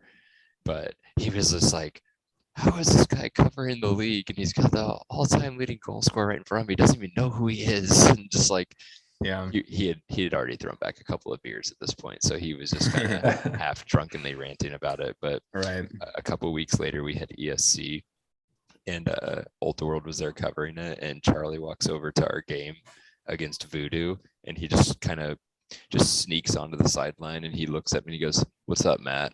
And I was just gosh, take it. I just wanted to go slap him in the face. He just had got this grin on his face, like, "What's up, man?" What was your point Yeah. about Charlie Eisenhood? Well, I just think like that story is really fascinating to me because I think it kind of shows a little bit of. I think Ulti World falls back on just reading a sheet of players who were at the U20 tryout or like whatever, and then they'll just write an article and just say, like say there's a college tournament, and they just look at the list of the roster of the club team or the tryout and then just say these are the good players, and then I think there's a problem in Ultimate of like that just kind of, Nice breakthrough. I don't know. Yeah, I just think it's just checking the notes of who was at the tryout and like not actually really knowing. But I mean, that said, like I think he has a hard job of trying to cover all Ultimate all the time, and he goes to tournaments. He was at our Southeast Regionals in Tallahassee or whatever, and it's like who cares about this tournament? But this guy's out here and trying to cover it and like write about it, and I think that it overall, I think at the end of the day, it's a net positive for the sport, and I think he takes on an incredibly difficult undertaking. But that said, like, yeah, I don't know. I just think he's a little bit they're a little glued to the names. And I think there's a problem with okay, like I keep referencing like U20 tryout, but like, okay, what players go to the U20 tryout? Like someone who has access to Youth Ultimate, who has a coach that writes them a recommendation. And then they go to the tryout. Bigger name program. Yeah, who plays for a bigger name program. They're in like a more affluent area where like Frisbee might, be, and then all of a sudden your name's on the list in the tryout. And there's like all these factors that go into you being there that aren't necessarily merit based, they're like, yeah. And can I just say on that last point, I want to point this out. So like it was a nice breakthrough for a score, but Nethercut's break IO flick was like, that's what made that goal happen. It was that's the thing, right? Like those are the throws. He's so tall and long. Yeah. And like he can make throws like that all day. I feel like if Nethercut was my handler, I would just be making cuts to the break side, like 20-30 yard in cuts on the break side, just every single cut. Because I'm just like, I know he's gonna break the mark and I know he's gonna get the disc here every time. Quinn Finer said that. He said like, I don't bother cutting on the open side when I know that he's gonna hit me on the break side. Yeah, it's like I always say so inevitably, because people are uncreative, the first question I always get asked by somebody is like about, man, you score lots of goals, like blah blah. And I always just want to tell people, I'm like, you should just cut to the spot on the field where there's no defenders. And just hope they throw it to you. And then somebody will throw it to you. That's usually what happens. So like, hey, where there aren't defenders? The break side. Yeah. Go there. By the way, that throw from Jordan Kerr, I think, is like encapsulates why being a lefty in Ultimate is such an advantage, because because the defender, I've noticed this in the AUDL, they'll camp on the open side before shifting to the break side for like a second sometimes. And the Summit defender just didn't even think that like Jordan Kerr had that like lefty flick, like he was on the wrong side, and then the defender was wide open on the break side. There was no mark. And the guy just long too. Yeah. I mean, he's long, but also I think the defender like was thinking that he was right-handed for a second. Like it was like a mental lapse or something. I also think people just in general there's a lot of people who are very bad at marking. I think that's like the biggest thing that's like easy to fix that people are so bad at, is just hustling on the mark. Because like your first priority when you're like in a situation like that is you should be cutting off the next breakthrough. And what you can do, right, and good players do this as the disc is going. So like as the disc is going to Jordan Kerr, the person who's going to be putting the mark on him should be peeking over their shoulder to see if there's a continuation cut coming, so that way they can adjust their mark appropriately to what they see behind them. So if they notice that somebody's cutting, then they need to immediately, run to cut that off, because sometimes the difference between that being completed and not is just making them have to pivot one more time. So instead of Jordan throwing the lefty around, he has to pivot back and try to throw an IO backhand. Right. And that gives the defender more time to like downfield to get into that space and maybe undercut the play, or just maybe the throw's just not open at that point. So, but that's all hustle and, you know, paying attention to what's going on behind you as the disc is in the air. Yeah. Yeah. Like in that case, the defender just kind of got caught cheating a little bit, I think, because if Jordan was a right-handed thrower, he would have had to pivot to throw a backhand to break the mark. Oh, Damn, that's Cody. huge D.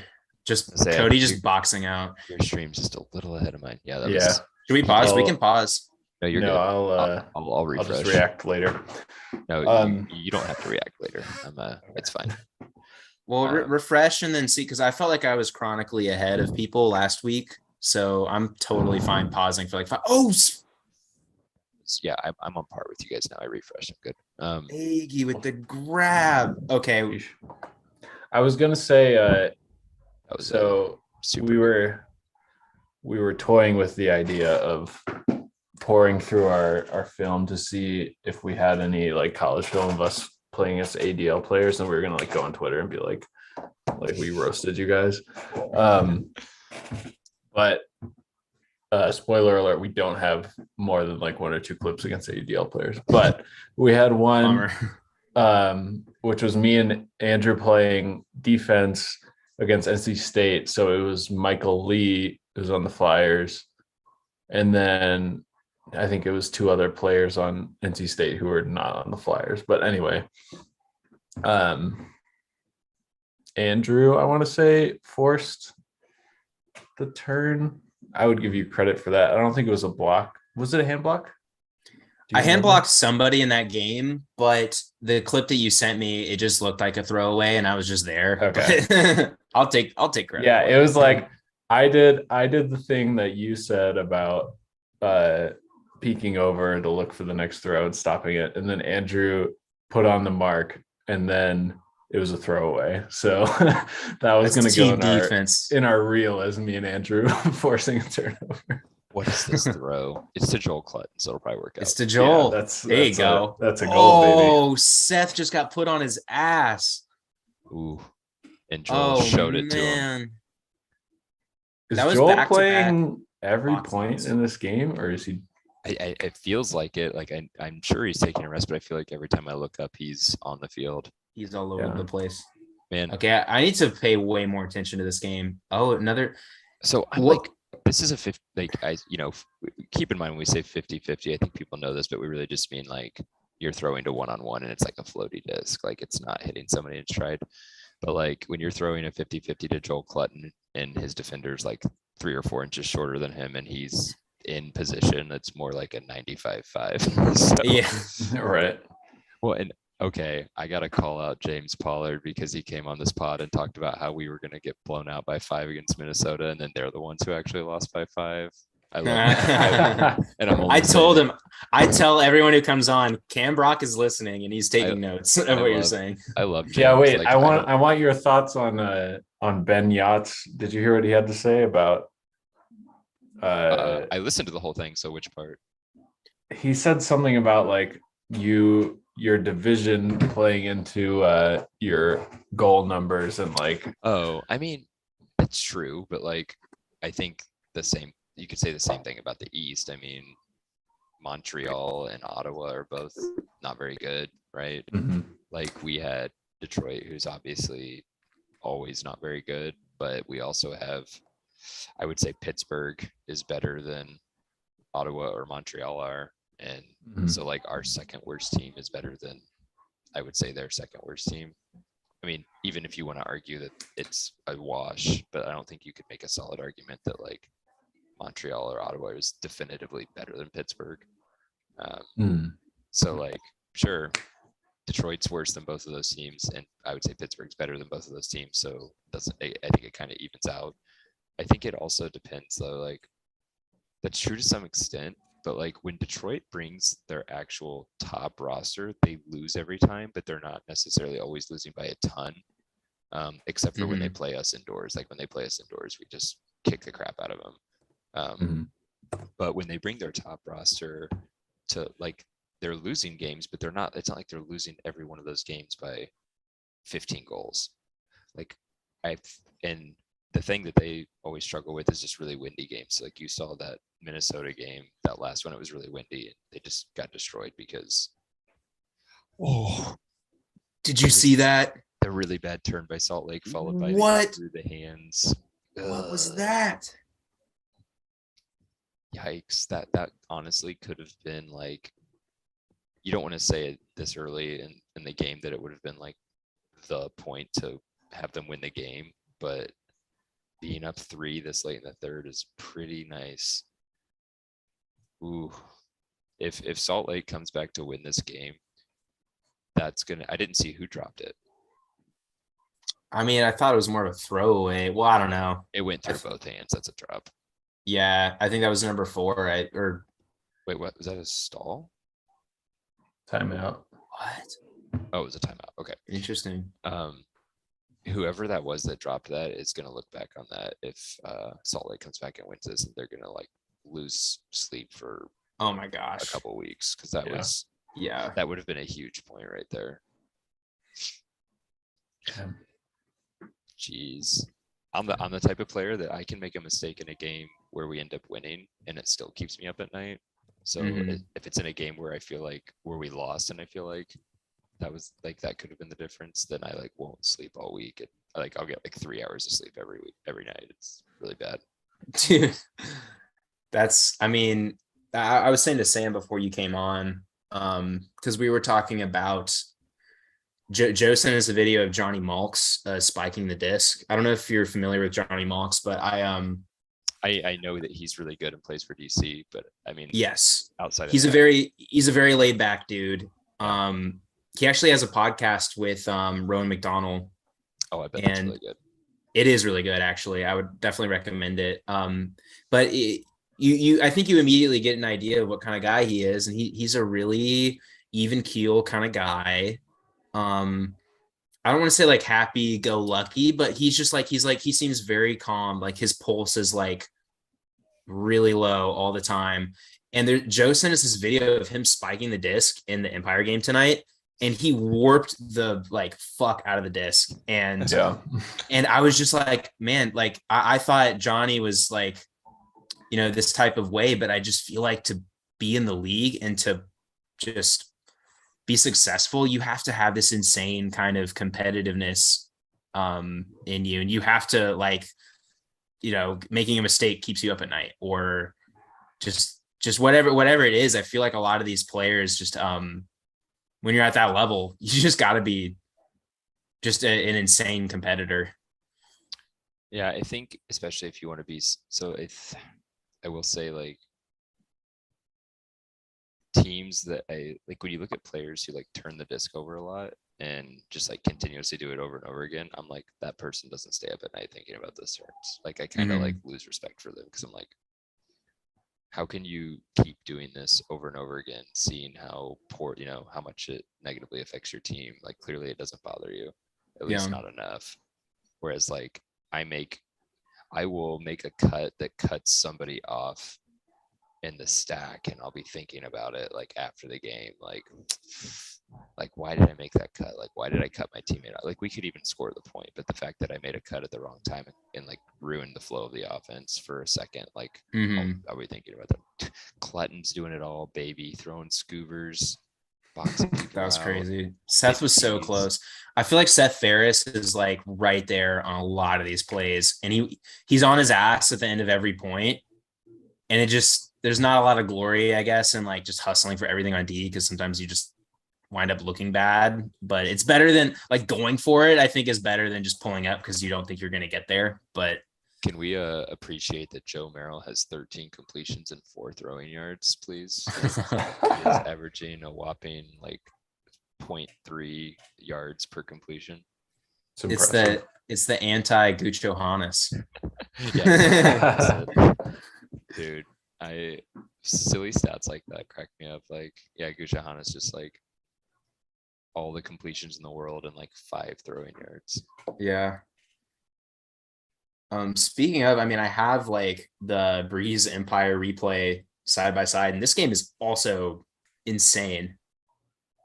Yeah, it Yeah, sounds I'll like just that. peek. Did you guys say it came down to a yacht like last second buzzer beater? Yeah, it was a buzzer. I went at the buzzer.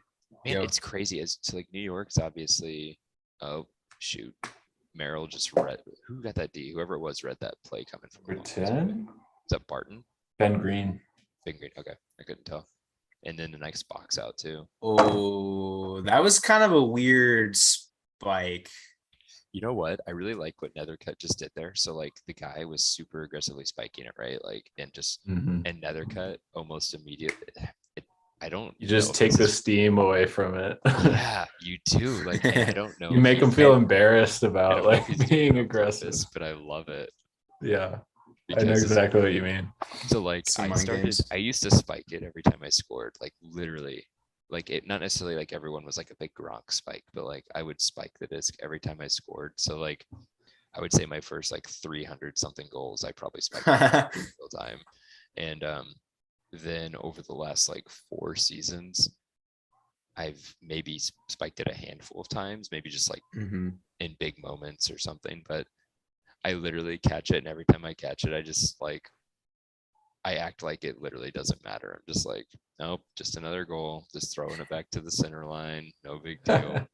Like I've like skied dudes and then just like, hey, nice defense, man, and just like toss it just back to the line and just run away. And I'm like, I feel like that's somehow more demoralizing than if I like got real hyped because I'm just like, yeah, scoring Right. on you is not a big deal to me. I'm just Yeah. Another Saturday. just another day catching goals. I don't That's know which funny. one's actually better, but in my mind, just the fact that I just don't even react when I score is better. I Because actually, it's to a much less impressive degree, I had the same sort of transition throughout my college career where when I was like younger and I would score a goal, I'd be like, fuck yeah. And then I just got like, I don't want to do anything. I'll just throw it back to the center line, whatever. Nice D there. I mean, that was that was a sick- really poor throwing decision. You could see there's like 3 Salt Lake guys back there just waiting, but it was still a good D to avoid the contact. I wonder if we'll see a timeout here because this could be back to back. They already used one, so I feel like they probably don't, especially with Oh. this little time left. Don't they receive? And they receive in the 4th quarter too, don't they? Oh, what is this? Why? It's gonna work out. It's gonna work out. Oh, what a sky. Maddie Jackson. Okay, Oh did my you guys get God. faked out on that? Because I definitely thought the Salt Lake guy caught it at first. I did too. That was crazy. Oh, here we go Whoa. again. Oh, another cut. There you go. Is this finer? It's Finer than Weiner, baby. Out of bounds. Space. He was way out. OB. I Oh, don't he's think- calling for a push. I don't think you can argue a push out there because it looked like he was already out of bounds before the Yeah. contact was made. Yeah. Agreed. There's actually a video of I had like a really you gotta Let's go. doing. The Salt Lake guy's brain just shut off. He just got What? lazy. Oh, what is And out of bounds. happening? What is going on? I don't mind that shot because it's No hard to tell time. because the clock is never accurate Right. at the end of the quarters, but I'm betting he only had like 3 seconds left. So it's like Yeah. that's a good shot to take. But that Salt Lake guy just like he didn't even try. He had no idea that anyone was around him, and he also had all the time to look to see if there was a defender coming, and instead just like stood there. Yeah. Cole D-Man 45. You know, I hope you're happy. He loves the shred, man. Okay, I'm gonna read through Joe's live report text to us. He said, so that stall call that the Breeze Twitter complained about was apparently actually an atrocious call. Rowan said he didn't hear the main ref say 5 seconds, and then the backup ref called stall. I've had that It, situation. it before, cost but the Breeze the sometimes game. sometimes it's just really loud and they do say 5 and it's just like, what do you want the ref to do if it's really loud? Like that happened to me in our Pittsburgh home game. I like didn't hear anything and then I got a stall call right as I released the disc and I'm like, where was my stall call? He's like, I yelled it. It's just really loud. Just like, Yeah, okay, I could you're see right. that being the case. I think the other thing is you just have to know, like we've all been playing Ultimate long enough. We know how long 7 seconds is. Yeah, you gotta count it yourself. And then he said that Osgard shit talked Bergeron for playing dirty. He confirmed that John Randolph eats 6 eggs and half a can of black beans every day for breakfast. That's such a specific like thing. I don't know how you could lie about that. You know, right? So I guess it's like half a carton of eggs and half a can of black beans. So he just gets like, I don't know, what, 6 of each, and then or 7 of each, and then over 2 weeks goes through them all. I don't know. And then Joe says that Matt Stevens told him he could eat the team food. So there we go. Oscar used to play Windchill, so we used to battle it. Yeah, that's right. It's funny was he a different player at that time? Like, oh, for sure. Like he was always a player we keyed in on and like we're kind of game planning for and like, you know, had specific matchups on him, but he was not who he is right now. Like he was really good, but he's on a different level now than he was back then. Yeah. Oh yeah. Must be the creatine. Oh yeah. It's gotta be.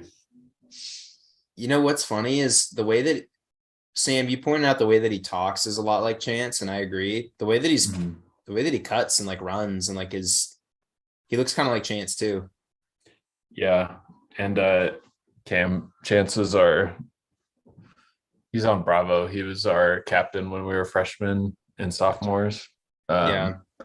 He's like very intense, very deliberate about like every single motion that he makes with his body. So like every word that he says is like very practiced and specific and deliberate. But really yeah, we were getting the same vibe from he's really good. He got a layout block in the US Open final on an Andrew Roy throw when Andrew Roy decided to stop betraying the DC area and was playing on truck stop. But it got betrayed by Chance, who's betraying DC for Denver. So it was just like a lot of mixed betrayals going on. But yeah, Chance is sick. I don't know why he doesn't play ADL, but he could. Yeah. You know, it's the first year out there in Colorado. I think it looks like they've got pretty decent buy-in like in this first year. So I think it all depends on like if these guys have good things to say about their experience with Summit, then I would expect more Bravo guys probably to join on. Yeah, I would agree. I mean, he's teammates with a lot of these guys too. Right. I was about to compliment. Oh no! For playing such a clean point. Oh my gosh! Oh, I'm behind you guys now. I got to refresh. Whoa! What? Joel, dude, don't do that. That was a throwaway. Don't do that. You're too good. That was clean. Not to just catch the D. It drives me nuts when I see people do that. And that's so we were talking earlier about the guy who let the disc slip through his hands. Like, does Joel Clutton after this game, you know, if they lose, he's thinking about that all night? Yeah. He could have caught that so easily. It's not even like something he had to like just like barely got his fingertips on. Like he hit it with both hands. Yeah.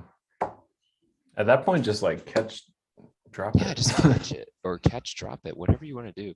Nick Hutton for us is like the king of like layout Dean, catching it and then dropping it as he hits the ground. Yeah, I always see that in like the slow-mo ADL highlights where someone's like layout Deaning it, catching it, like flipping it in their hand and then letting go. He's like, I don't want to start with the disc. Like, yeah. like, yeah, that's a good point. I was about to compliment Salt Lake because that entire point up until the cross-field shot, they were doing exactly what I think they need to do if they want to win this game and if they want to do something in championship weekend, which is, hey, you know, you can just work the disc of the field with your athleticism, your speed, and your throwing. So like, why not just do that? Mm-hmm. And And then right as I was about to say that, Jordan Kerr launched a ill-advised forehand across the field. For a goal. Very well. I want to point out Kyle, one of our college teammates who was high school teammates with John Randolph, says that John and Chance are very similar, contributing to Wow. our earlier conversation, which I could see that. This is a good game. Like this is an excellent game. it's exciting for sure. This is what I was hoping for when I, tuned into this. This is exactly this. It's better than I could have hoped for. Just in terms of back and forth, we got a close game. Like, Yeah, it's competitive. if there's going to be turnovers, at least both teams are doing it, so it's a close game. Like, Right. so it's Like, entertaining. Going into tonight's game, I was like, I will be surprised if there are less than 40 turnovers in this game. Yeah. And I don't know what the number's at right now, but we gotta be about on track for that, I would assume. Yeah. It's going to be high. It might already be over 40 for all I know. Let's go, Quinn. It's just so crazy. Like looking at the games from last weekend, right? Ooh, that is a dime. That was so nice.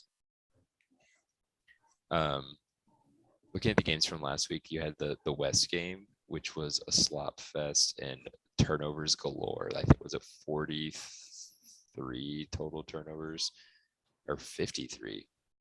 It was something crazy. If I remember correctly, there were more turnovers in the West game than the Central and the East games combined. Because our game only had 26, and I think the DC game had 23, so we were at 49 combined. And I think they were over 50 in that game last week, the San Diego Salt Lake game. I counted out. So the South title game had 26, and the East title game had 25, and we're at 23 right now in this game. It's only 23. Yeah, so not quite there, but I Why mean, does it 10 feel like minutes why does to it feel surpass like it's that. so much more than 23? I guess it's just because It a lot of does the feel turns have come Yeah. like really quickly together. It's like both teams will turn it Right. really Yeah. quickly back to back, and maybe that's why it feels like more. Yeah. I mean, it has been like 10 fewer minutes, so That's they're also definitely true. more compressed. But I We're would due guess for almost like another 8 based on Yeah. that number. I would have guessed we were closer to 30 at this point. I guess it just feels, yeah, whenever one team turns it over, it feels like the other team just gives it right back super quickly. Mm-hmm.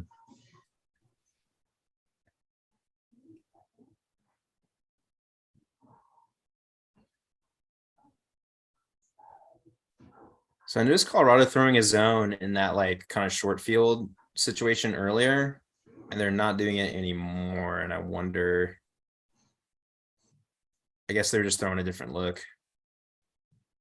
But Salt Lake just looks so much more comfortable in this man kind of situation.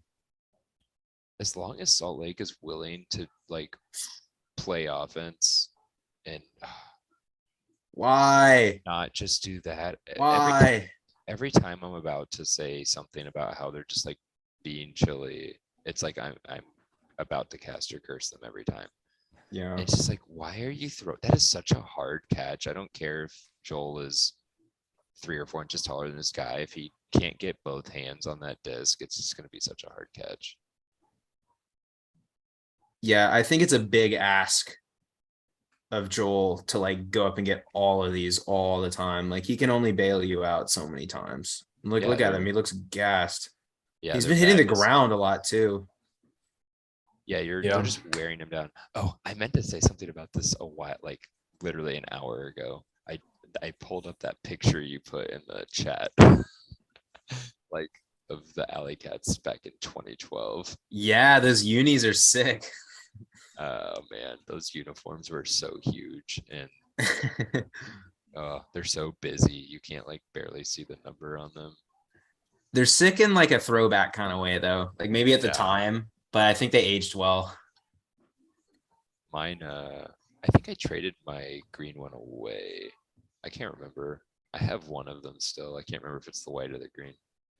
That might be the nail in the coffin, the way these two teams, I don't know, 2 point. You know what? That's a lie. Colorado's due for another stupid turnover at some point because that's just how this game has gone. Yeah. It's like, who's going to stop being stupid sooner? It really is. Like, if either one of these teams just decide that for the rest of the game, they're just going to play just like easy ultimate and just hit open guys without getting end zone eyes, then that team's going to win. Like, it really just comes down to that. I don't know. The whole West Division is so weird to me. It's like, I play and watch a lot of video games. One of the ones I've been watching competitively for a long time is League of Legends. And, Nice. So it's like the West is the China region, and everyone else is like the Korean region. Like the China region is like, hey, we can fight. Let's fight. Let's always fight all the time. Like the entire game, we're just looking to fight. And then the LCK, like the Korean League, is like, hey, let's play smart, methodical League of Legends. We're going to only take fights when we need to. We're going to avoid conflict as much as possible unless we have like all the perfect circumstances set up for us. Mm-hmm. And I just feel like the West is China. They're like, we're just looking to fight constantly. It doesn't matter if we're winning, if we're losing, we're going to fight. It's just like, Yeah. That's how I view the West. It seems like they're just always like everyone wants to shoot all the time. Yeah, I wonder like what contributes to that, like why there's these like regional differences. I don't know. Maybe it's the weather. Like I don't Weather, know coaching. I don't know if the weather out there is like typically calmer. I know Colorado, like all the times I've been to Colorado, which is maybe like 3 or 4 times, I don't feel like it's ever been like really windy. So maybe it's just like I'm in altitude. It's not that windy. I can throw whatever I want. Whereas like in the Midwest, it's like if you're playing outdoors, you probably have some sort of wind that's going to factor into the game. So we're just like used to having to play a little bit more controlled because of that. Yeah. I don't know about the South because like anytime I've ever played in the South, I've never really had a lot of wind. So I don't know. It's humid. It is humid though, so the disc gets wet. When we played that game in Atlanta, it rained like for 3 hours straight leading up to game time, and then it stopped right when the game started, and it was like 85, 86 degrees outside with basically 100% humidity, and all of our hands were just drenched in sweat the entire game. Oh yeah. Yeah. I mean, I live in New Orleans, so like like people who come visit actually, I mean, speaking of the Midwest, so I had some friends come visit recently from Minnesota, and I was working during the day, so I was kind of busy, and then I would get off work and I'd be like, oh, do you guys want to hang out? And they were like, they had gone out and maybe done a couple things. They went to the park during the day, and they were like, we can't, like, we're just gonna lie in the AC because it's just I guess you kind of get used to it, but you're gonna get soaked. Like your clothes are gonna get soaked if you try to like go outside. It's insane. Just the level of humidity. We had one practice I remember in college where it rained during the day, and then we had like an evening practice, and the field, there was like a fog, like you could see the water that was on the field from the rain evaporating, like it was coming off of the field, and it was hard to breathe because there was just like so much water in the air, I guess. Like, I don't know. It felt like it was like mid-season, so I was like in decent shape for the, it was just a practice like in the middle of the season, and I was out of breath. Like, did you eat an entire bag of chips before possibly that practice, before you were out there? If it was sophomore year of college, it was probably it was probably whatever they had in the cafeteria, like probably like meatballs and pasta like half an hour before practice, so that probably didn't help.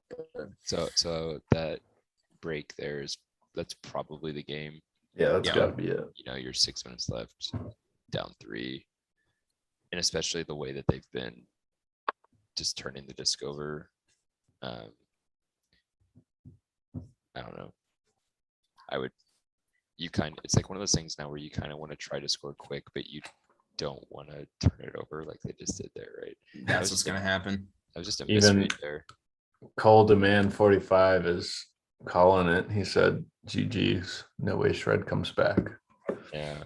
Dang. If they scored there, like right on that play, that, you know, that's a quick score. That was like one of those situations that I think anyone who's played Ultimate long enough has been in, where you're going up for a disc deep and you start worrying about your defender more than the disc. And then you just don't attack it at a space that you can actually get your hand on the disc. It's kind of what it looked like happened there. Yeah. Also, by the way, I think the replay of the DC New York game is, I think it's 6-9 right now. So I think that's is that every game today? When it's Yeah, 6 no, to we 9? were 3 for 3 today. So we'll see if 4 for 4 tomorrow. I do not anticipate a 6-9 score tomorrow for Union and Wind Chill, because I think it'll just be closer than that at that point. Yeah, Yeah. agreed. There's okay, now the game is definitely over. That's tough. Yeah. So I gotta know, which one of you guys did a deep dive on my YouTube channel the other day? That was me. I mean, deep dive. You have like 3 videos, Yeah, but yeah, I literally created that YouTube. I think I had to do a couple projects in college that I used it for, and then where we had to upload it to YouTube, and then just some like speed running stuff and some Guitar Hero stuff back when I was super into that. I didn't see the Guitar Hero, but I saw the Super Mario RPG speedrun, and I was like, oh, personal best 3 hours, like okay. And then I looked up the speedrunning records, and you were like, It's like 247 or something like that. yeah, like you're pretty close. You're At up that there. point. So I love speedrunning's awesome. I love it. I got super Yeah. into it a few years ago, and I streamed it for a little while. And so I've actually, a guy I'm pretty good friends with now, he lives in northern Michigan, and he's an ultimate player, and he also loves speedrunning, and he happened into my stream, and so he's speed my stream all the time, and now he always goes to the mechanics games when I'm in town. That's like, awesome. Detroit. And like we actually went up and visited them and like stayed near them for a few days, and he's like come and stayed at my house and stuff. And then another guy I met in Atlanta, he came up for the Atlanta game this year, and he was another guy who would like pop into my stream all the time. And he came and said hi. It's pretty cool. But That's yes, crazy. speedrunning is really fun. And Super Yeah. Mario RPG is like one of my favorite games of all time. So Have you ever played the Hitman games? I played the first one like not that long after it came out, but I never played any of the other ones. Okay, those are the only speedrunning videos that I've ever seen myself. I just think they're so fun because like there's like these massive levels of like, so the game is, Andrew, have you played Hitman before? Dude, I have not. Okay, it's kind of like a puzzle game, but you're like a hitman and you're supposed to like kill a certain person in a like, and there's like different ways you can achieve it. So you can achieve it like if nobody notices, you get like the highest score, or if like you change costumes, you get a slightly lower score, and if someone notices, you get an even lower score. So they have like these speed runs where it's just like someone will like, I don't know, like sometimes it's like you can have a muffin as an item, so they'll like throw a muffin on the ground and they'll stand on the muffin because they need like 2 inches of height to be able to hit like some certain shot. Yeah, Like, yeah.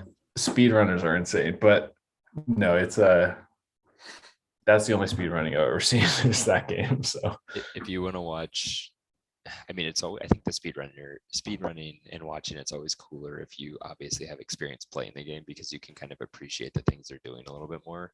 Yeah. Mhm. But regardless of if you ever played or not, if you just want to watch the most insane speedruns, go watch a Super Mario 64 speedrun. Yeah. Or the ones I think are the most insane because I've played the game and I know how hard it is to like control well, is a Super Metroid. Like Yeah. Super Metroid speedruns are like, in my humble opinion, just the most insane and just the craziest ones to watch, because the movement in that game looks so easy when they do it, but it's actually impossible. I don't understand how they do most of it. I think a lot of my knowledge of speedruns comes from this like one YouTuber, summoning Salt. He Oh does. yeah, somebody told us Yeah. great videos. Yeah, I've seen most of his stuff, and it's really fascinating. I don't know if he's done an Ocarina of Time video, but I have seen some Ocarina of Time stuff, and the stuff that they do, the stuff they were able to figure out to like do major skips and stuff, and how precise you have to be just to do the weirdest shit. Like you like hop backwards 3 times, then clip to the wall, and then you Yep. like it's crazy. What you I don't know start- how people figure that out. That's like the same thing with Super Mario 64 is like you find Yeah. out that the backwards hop is like a way to accelerate your character. And then you shoot up weirdly. the stairs and you go to the Yeah. end. Yeah. So like there's weird things like cameras and backward movement. Hey, Quinn Finer scoring another goal. What else is new? Classic.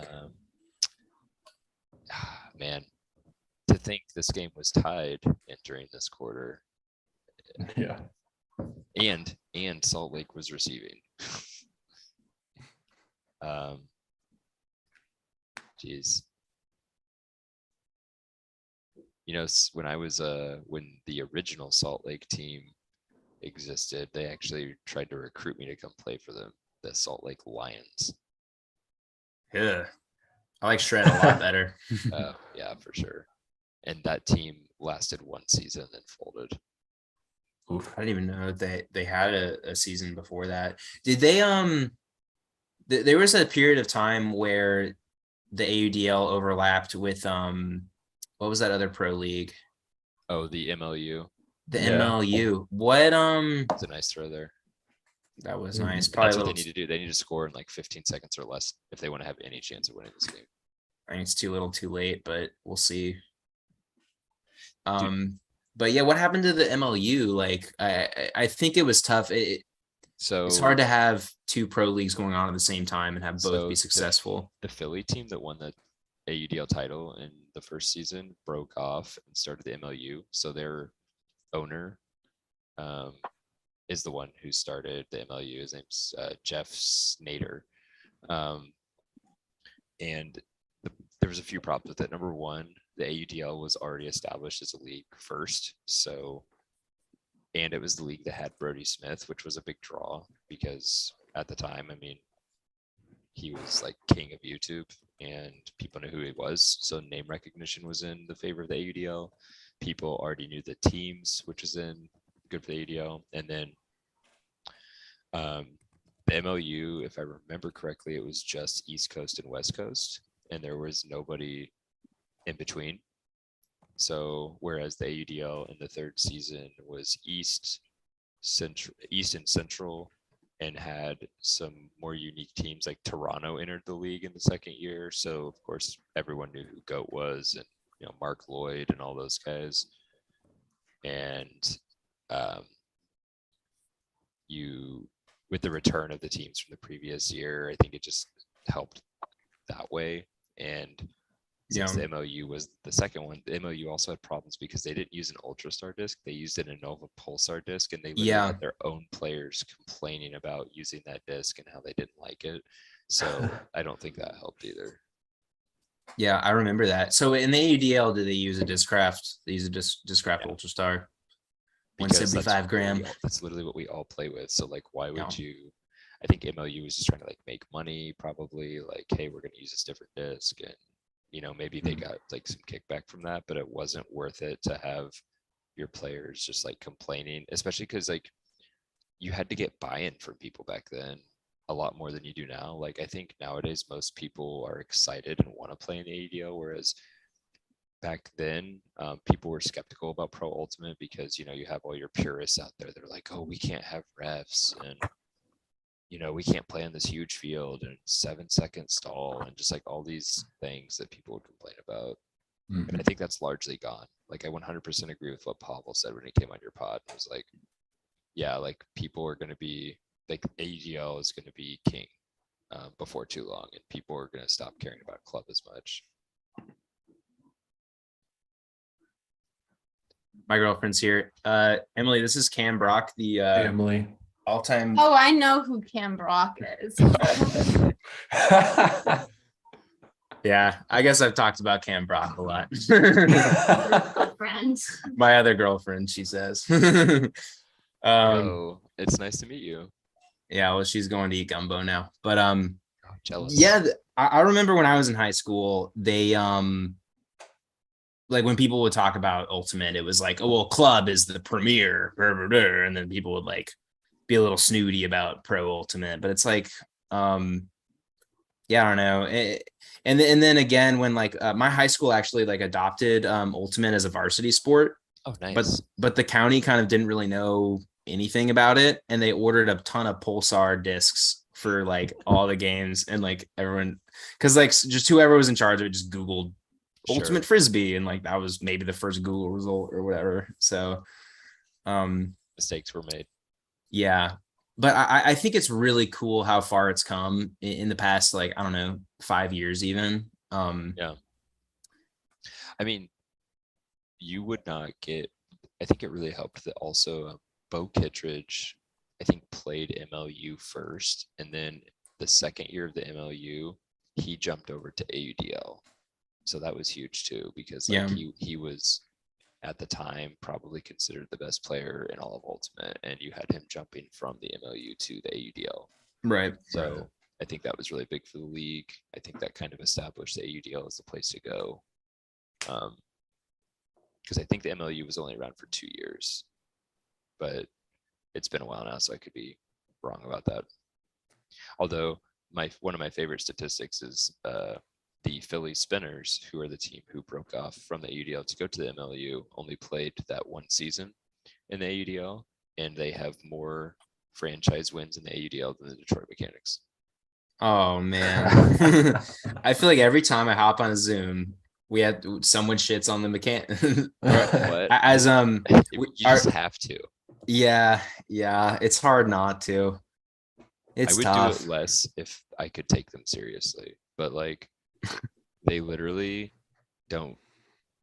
So we have a guy who, I'm not gonna call him out because I don't want to like give him any bad pub or anything, but we have a guy who played for them last year and then came back and played for us this year, and he played for us before. But anyways, he basically just talked about like they just literally let Joe Cubit do whatever he wanted, and Mhm. like he would like just not run the offense they were supposed to run, and he would just run whatever he wanted to run, and basically was just like, so like their coach in the middle of last season like quit. He was like, why am I even here? Like the players aren't listening. And it was like a co-coach situation where like the owner was also like coaching, and he would just like, he loves Joe and he'll just let Joe do whatever he wants. So like when Joe would just kind of go rogue, the owner was like, yeah, sure, whatever. And the coach was like, no, like we can't do this. We got to be more organized, whatever.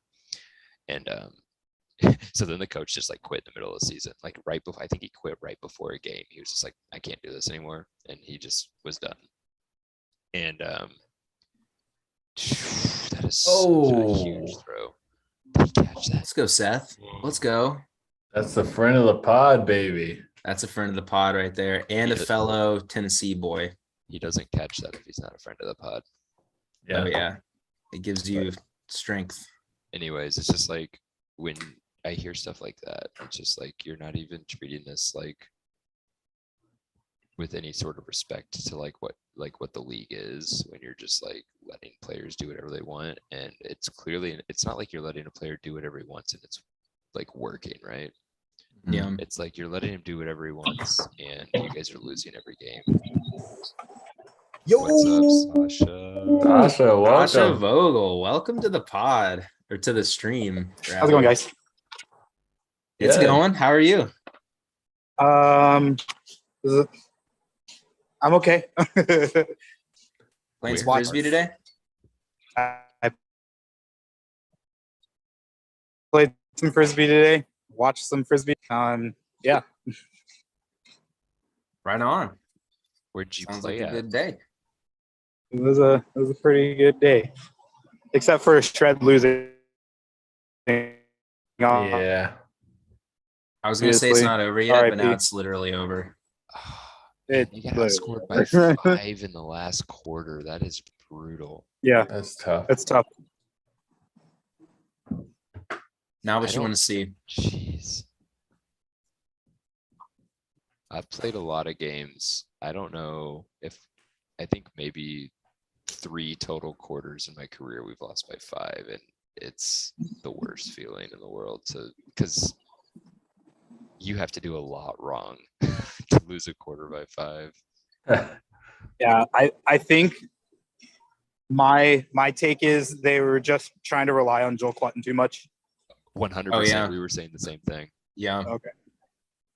He was hitting the ground. Like, he's a big dude, and they were just Yeah. kind of chucking it up, and he was Yeah. hitting the ground. Like, I mean, he looked exhausted Yeah. towards the end. It just like it didn't make sense either because it's like the times they were throwing these jump ball, like not like we talked about, like they had a shot earlier where Joel, it was a huck deep to him and it was kind of floaty, but he was already deep of his guy. He was able to get in position. He had like 5 inches on his defender. Like, Yeah. that's great. He went up with 2 hands, easily caught it. But like then later in the fourth, I think it was the fourth quarter, they throw a hammer where he's just standing at the back of the stack with his defender right on him. And it's like a stall 2 throw. And it's just like, Yeah. what are you doing? Definitely relying too much on him. Yeah, he looked tired. Jordan Kerr threw a ton of assists, though, I felt like, in this game. Yeah, Jordan. I thought Jordan played really well. I Yeah. could tell that he was playing a lot more like conservatively, not as aggressive, just probably protect his nose and stuff like that. But Yeah, Yeah, he wasn't but wearing overall- the face mask like he yeah, said Oh he yeah, I hope might. he would. I forgot that. Oh, I thought he man. would too. So only 27 turnovers in this game. Yeah. But it felt so much more for some reason. I think it's just because a lot of the turnovers were so egregious. Yeah. Like you expect Uh-huh. there to be a few like execution errors or maybe good defensive plays, but it seemed like 90% of the turnovers were just like really bad decisions or just like throwing something that just doesn't need to be thrown ever. Yeah. Does it feel like Matty Jackson kind of went off today? He seemed like he just was kind of took killing it. over. Yeah. Yeah. He He stood had out the- to me. He had a couple a couple throws that I'm sure he would like to have back, but he made some plays tonight. I mean, he caught some discs that I did not think he was going to be able to catch for Right. whether because it was a defender or just it was put in a place that didn't look super great for him, but he made some friggin' plays tonight. And here he is on the broadcast now. Rightfully so. Yeah, he had a big game. I feel like I saw Seth Ferris just at the end of a lot of plays, whether it went for the summon or not. He was like involved. I think he's big on their D line. Trying to think So of other. I got a question for all of you guys. So it's been chalk so far. 1 seeds are 3-0 today with our last game tomorrow. Let's say that it's chalk tomorrow and Chicago wins. So that would give us a Carolina-New York matchup and a Colorado-Chicago matchup. Who do you have in your championship game and who do you have winning if that is the case? Oof. It is so hard to say because these teams have not played each other all season. Yeah. And they've all these are played against completely different new teams. matchups. Completely new matchups. Although we I have some Carolina, New York games that we can reference, like last year's Yeah. championship game and the game from a couple years ago as well. Mhm. Yeah, that's a good question. I feel like I earlier on the stream I kind of compared Chicago to Carolina, and I said that plays really well. And that is kind of a foil to Colorado's maybe slightly higher turnover, but there weren't even that many turnovers today in the game total. And I think Colorado's like top end is just really good. I almost want to say Colorado beats Chicago. I Just kind of talent agree. wise. That's my first I don't know. first thought. I think one thing that's interesting about Chicago, and of course I pay way more attention to them since I have to play against them, and just a proximity thing, but they have not had a game the entire season where they've had their entire like top end roster playing. Yeah. So like Paul Arders has only played like Mhm. 3 or 4 games the whole season. Like Joe White didn't start his first game was against us, and I think he's only played like 3 games. And like Dalton Smith has only played less than half their games, but they're all going to be there this weekend. So like, listen, I mean, their O-line, if I'm guessing right, for tomorrow is going to be Pavel, Ross Parker, Jeff Weiss, Shanahan, Paul Arders, and what probably Rutledge and Kaminsky. Like that's a freaking take Rutledge and Kaminsky off that line and just think about the other 5 players. Like a lot of people probably don't know who Kaminsky or Rutledge are, but like just those other 5 players are like those are freaking like those are world's players. Yeah. Yeah. And then on the D line, you have Dalton Smith anchoring the counterattack with, you know, with Joe White and Tim Shock. I mean, you've got guys like John Jones who can just like. I've gone with the narrative that Michael Jordan's not playing this weekend because John Jones has destroyed that man's confidence after that layout D at the end of that game. That was so sick. So I know the real reason he's not playing this weekend, but I like that narrative better, so I'm just going with that. For sure. I've been texting John ever since. So like funny story. So like Michael Jordan dropped when Minnesota lost at Madison. They were down, I think 2, and they had like a minute and a half left, and they were receiving, and Michael Jordan just dropped a disc that was right in his hands with like a minute 15 left, which basically ended the game. And then the next game they played was against, I think it was the next game they played was against Chicago. The next real game, I think there was a game with Detroit in the middle. I can't remember, but so they play against Chicago, and then at the end of the game, he gets layout D'd by John Jones, and then he didn't play the next 2 games. I was like, John, I think you literally shattered that man. John ended his career. So that's just been kind of the running joke. But he did play against us, so but not against John Jones again. I said this in the award episode when we were talking about the defensive player of the year, and John Jones didn't like blow up stat sheets per se in terms of blocks or whatever, but I wanted to point out, because he wasn't a nominee, but you know how baseball has like win probability added, like, you know, this hit, like they have the like win probability charts of like a team, you know, throughout the game, and it can kind of zigzag, and then, you know, a 3-run home run happens and it's way more likely that team will win and like that. So I think John Jones, his defensive plays, he might have the most win probability added. Not that that's a stat that they figured out in Ultimate yet, but because that game at Indy this year too, he had that layout block in the end zone kind of late in the game that I think if y'all had punched that in, it might have tied it, or like you might have brought it within 1, and then that layout block kind of sealed the game. I remember. Yeah, John is extremely good at punishing poor decision making on throws. Like, if you throw something tight that you really shouldn't throw, he will D it. Like, he is great at taking advantage of that. And I think in that instance of like the one he got at the end of the game, it was a throw that should not have gone up. It was going to be, it had to be a perfect throw for Levi to be able to catch it cleanly.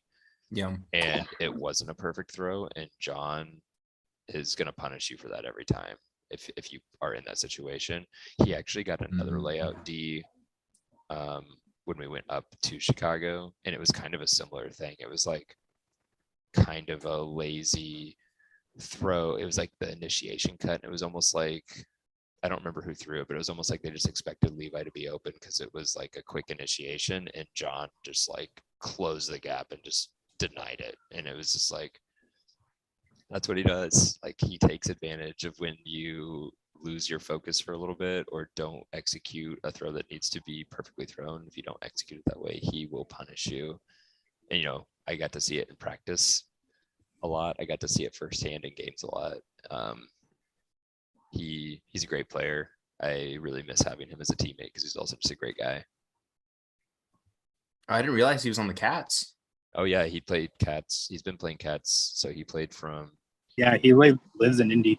Yeah, he lives. That's like, crazy. Like I I knew went over that. to his house to watch League of Legends World Championships last October because we're both He was big in League Indy for nerds. 4 years. Ah, this is his first year in Chicago. Yeah, so I knew that because I looked up his page when we did the awards because I wanted to see how many blocks he had this year to see if we snubbed him. So without really getting too into it, because I'm sure you're like, why is he playing Chicago if he plays and he doesn't play Machine? He plays for Colonels, which is a team out of Louisville. So it's like not a Machine thing. I mean, it's not my story to tell, but essentially he just had some issues with the way things were run here in Indy that I completely support him in. It's like things that he was dealing with that I'm like other players weren't dealing with, and he just decided to change the scenery would be good. I think also like our 2019 team, like, yeah, we made it to championship weekend and that was really cool, but there wasn't necessarily like a great vibe on that team. Like I had more fun playing this year than I've probably ever had playing Cats. I feel like the team just really like, we loved each other. Like we cared about each other. We genuinely like wanted each other to be better. And we were like invested in each other as people. And in 2019, I think it was a lot more like everything was business. And sometimes things could get a little tense at practices and in games. And we were really good. Like we performed well, but it wasn't as fun as some other years have been because we kind of lost the camaraderie that like makes Ultimate a sport that we probably have all enjoyed so much. So I think John would have had a lot of fun on this team this year, but I'm also happy for him that he gets a chance to maybe make it back to champ weekend this year. Yeah, that's interesting. Yeah, I think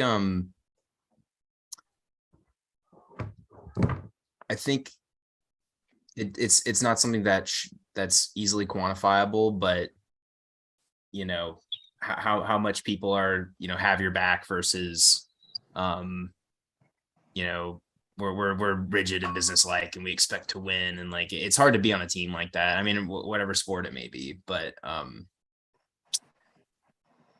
I think it does have an impact on the outcomes.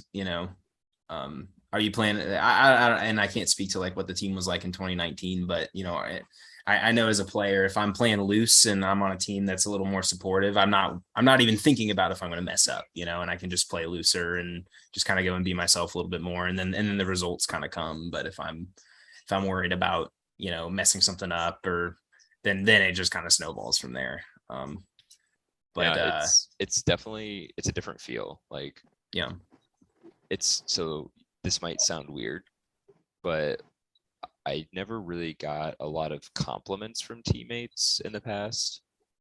And I always never really thought much about it, but like this year, like my teammates like actually complimented me when I did something well. And that was really weird for me, but like in a really good way. Like it was cool to like do something and have teammates like excited for me when I came off.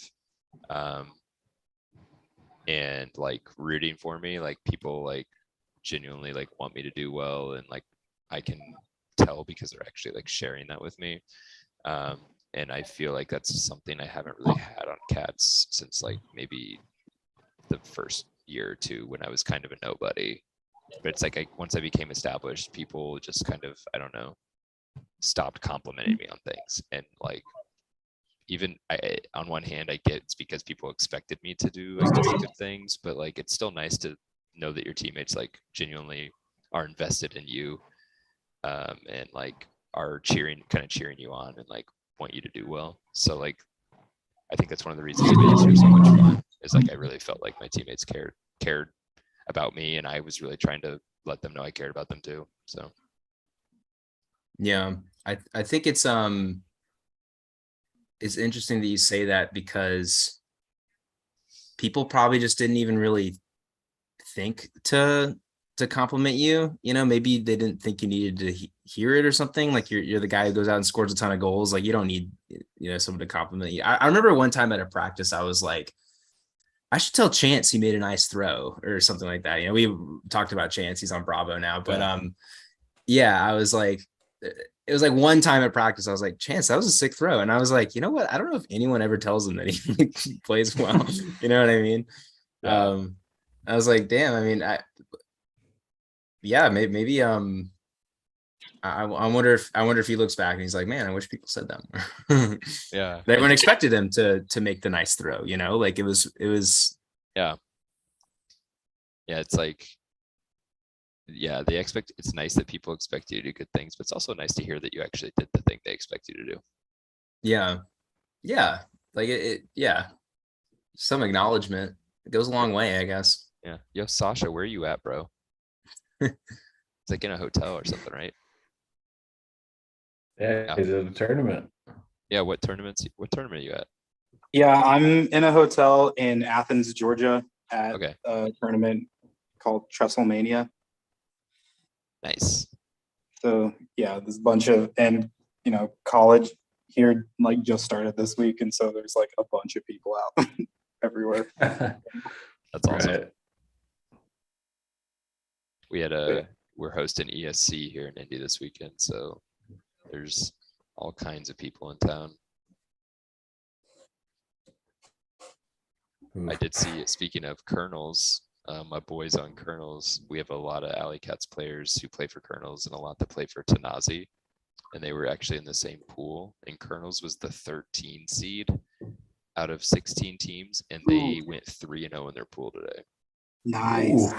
So they were the 4th seed in their pool, and they won the pool. And then Tanazi was the 1 seed, and they got 2nd. So Alley Cats players doing work.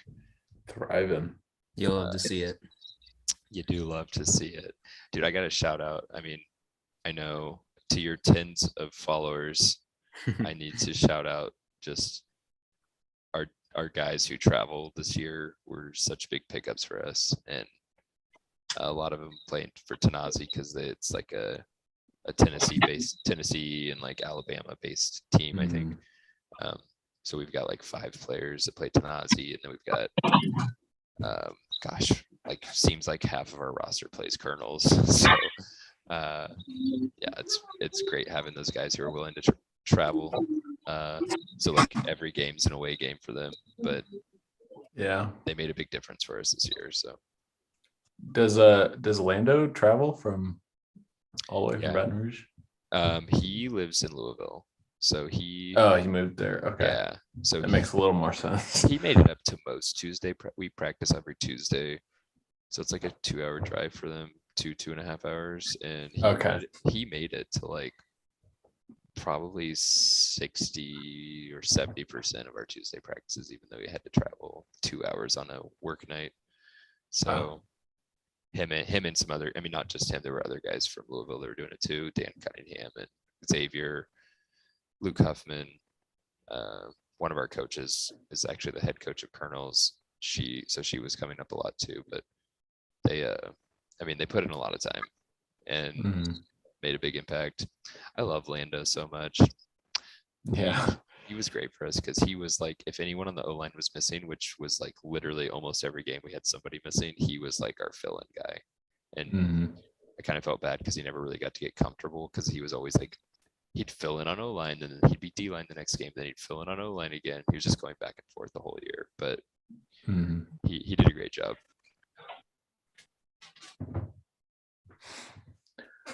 Yeah, I remember Lando as a teammate was definitely like on our club team, he was the like intense guy who was like just work hard, like because working hard is like natural for him, and he's just like, you guys should just like work really hard like I do, and then it's like we'll be good. I can see that. It's funny because he didn't really have that attitude on Cats. Like he worked hard, but he was not the guy who was like, oh, just work hard. But I feel like we had a pretty decent culture. Like we we all work hard and we expect other people to work hard. So maybe he just Yeah. didn't feel like he needed to say anything. Yeah. I'm sure it's like on a team of professionals, he doesn't have to do that. But when it's like a club team from New Orleans and like everyone in New Orleans just drinks profusely, like you got to say something here and there. Okay, so and then I actually have a question about like practicing. How Sure. often did the Alley Cats practice? So we practice every Tuesday, and then leading up to the season, we had like 4 super practice weekends since we had so many out of towners. Okay. Dang. That must be nice. I will say that our numbers were inconsistent at best because with so many guys out of town on the roster this year, we never obviously had the Tennessee guys up on a Tuesday. And we had like 8 players who live in Louisville. So like they would come when they could, but definitely the later the season went on, they were able to make it less and less, whether it was because of injuries or like work stuff coming up or whatever. But we also have like we have like 10 practice players who aren't rostered. So we are so spread out through Florida and just the rest of the Southeast too.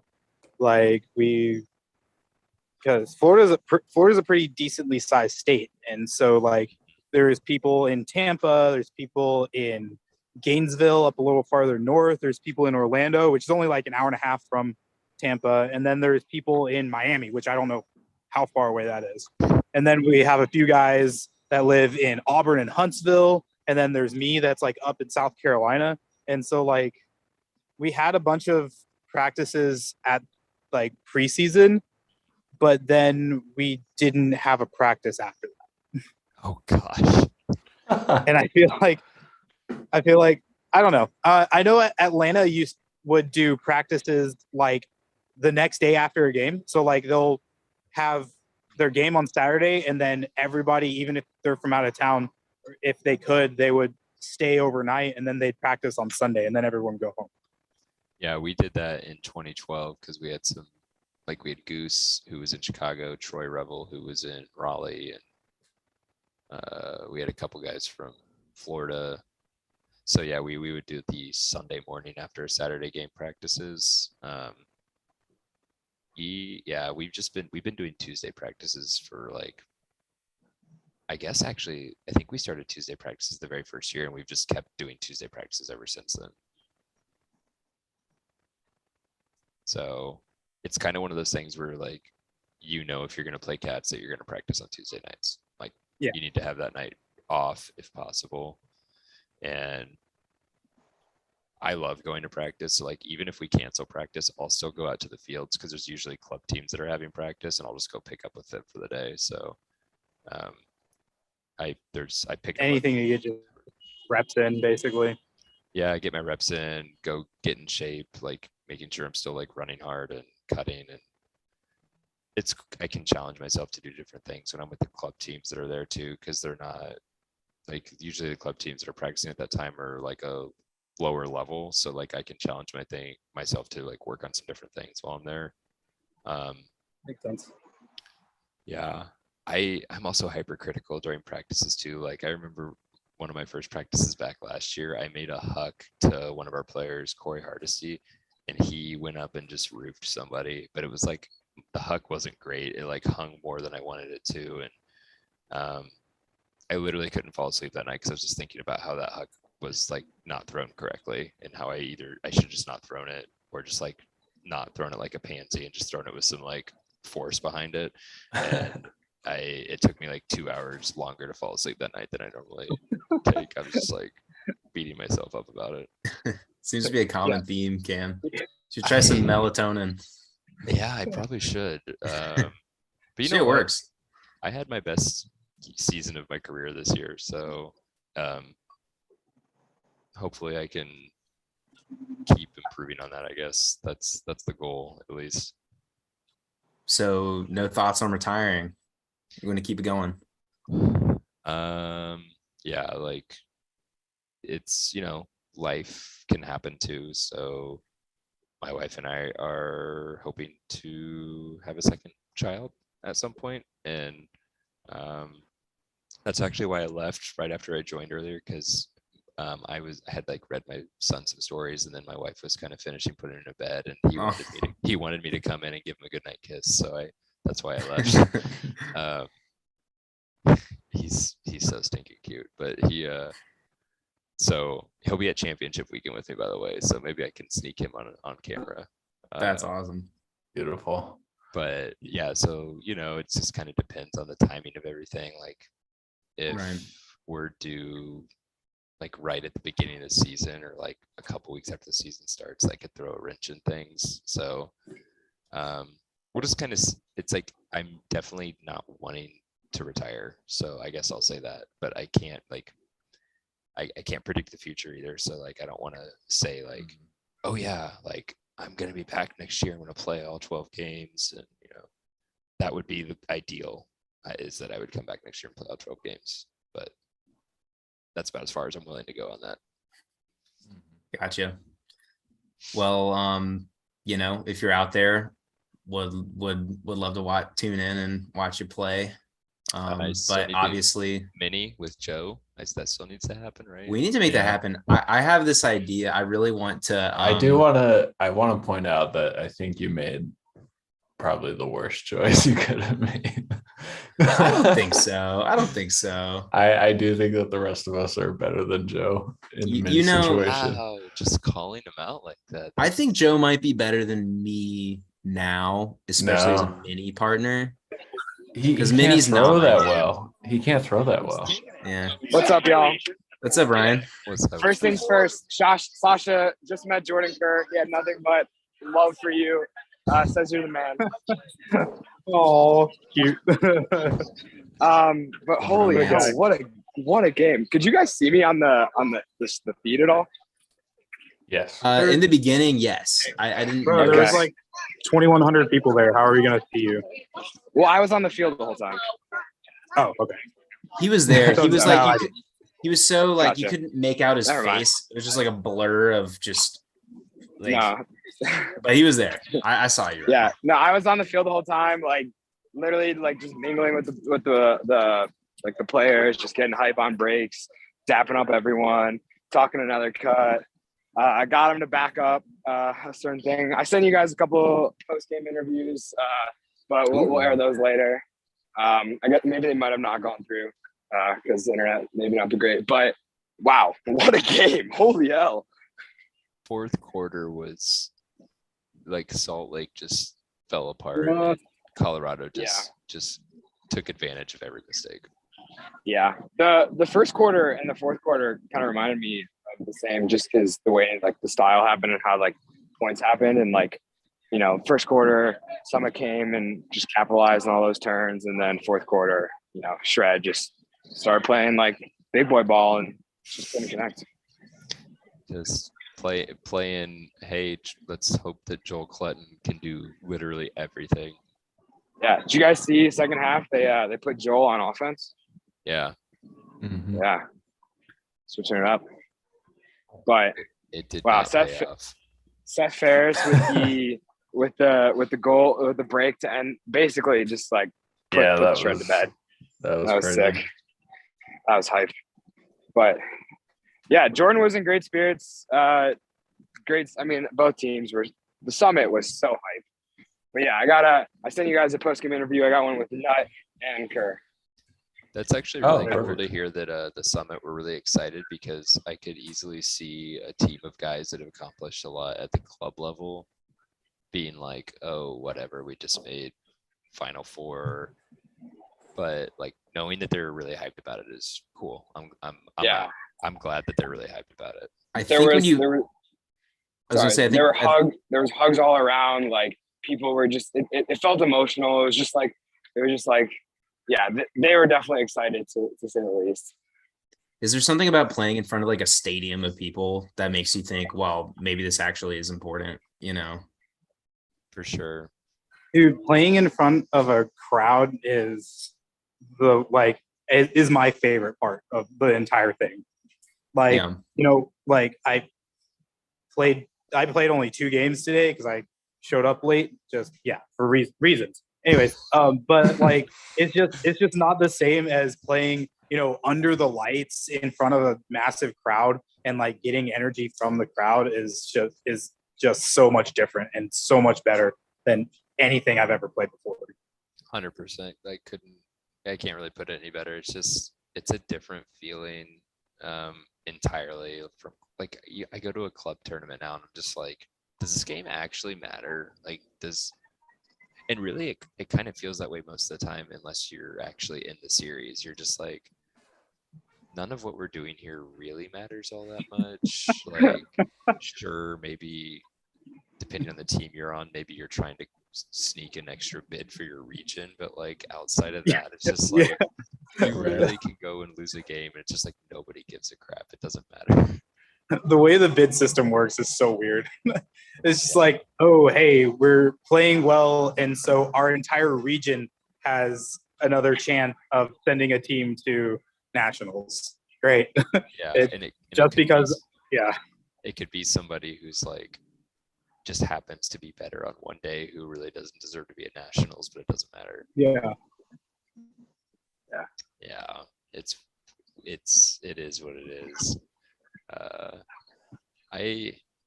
I am glad to know they're hyped. I also think it's cool that Jordan's not taking it too hard, because I think Salt Lake should be really proud for what they accomplished in their first year too. From like our interview with Jordan, from like DMing him, from meeting in person, like, does that guy ever get like sad, like besides like competitive, like upset, but like he has always got a smile on his face. Like, I love that. He's a happy guy. He's a happy boy. Definitely not a sad boy. Mm-hmm. All right, I'm gonna head off of here, guys. It is way past my bedtime. What's the score in the Empire game? Is anyone watching it? Oh, Well, the Empire won. Oh yeah, but FS2 Empire. It's 15-13 heading into the fourth quarter right now. Yeah, I DC wonder who's gonna pull that out. Yeah. Cam Brock, thank you for joining. You are a pleasure to have on the program. A true friend of the pod. Mhm. Absolutely. Thanks for tuning in. Good to see you again, Cam. Talk to you. All right. Well, I mean, all the games are over, so I guess we should wrap up. Yeah. I'm also gonna go to bed because I have a few more games to play tomorrow. You got big Sunday games coming up. Well, good night, Sasha. Yeah, I'm gonna go dang hang out old with the teams at the post game bar. So I'm gonna hang up Yes, too. Ryan. Have fun. You mean Yeah. probably the team and a half at the post game bar. Yeah. Oh man. Also, I just want to say I got so much love today. Like, just fans coming up, players, like every player who like watches the pod was like huge fan, love what you guys are doing. Like people, the owner of the summit was like, "Hey, are you that ringer the person?" I'm like, yeah. He's like, "I'm one of the owners of the summit. Like, love what you guys are doing." That's awesome. So we got mad love Beautiful today. All right. It's so funny when Catch you guys people. later. All right, have fun, Ryan. Yeah, I think it's funny when people say they love what we're doing, and I'm like, what are we doing? We're just But kicking yeah, it. we're just hanging out, watching some frisbee. Yeah. Where's Ryan? Who's right on it right now? Oh, Sam. Sam, Emily's here. Hi, Sam. Emily. Hello. Emily said hi. Yeah, I'm down to call it a day. This is fun. That was fun. Good I frisbee. guess all that's left is championship weekend. It's crazy. Yeah. Is it? It's next weekend, right? Yeah.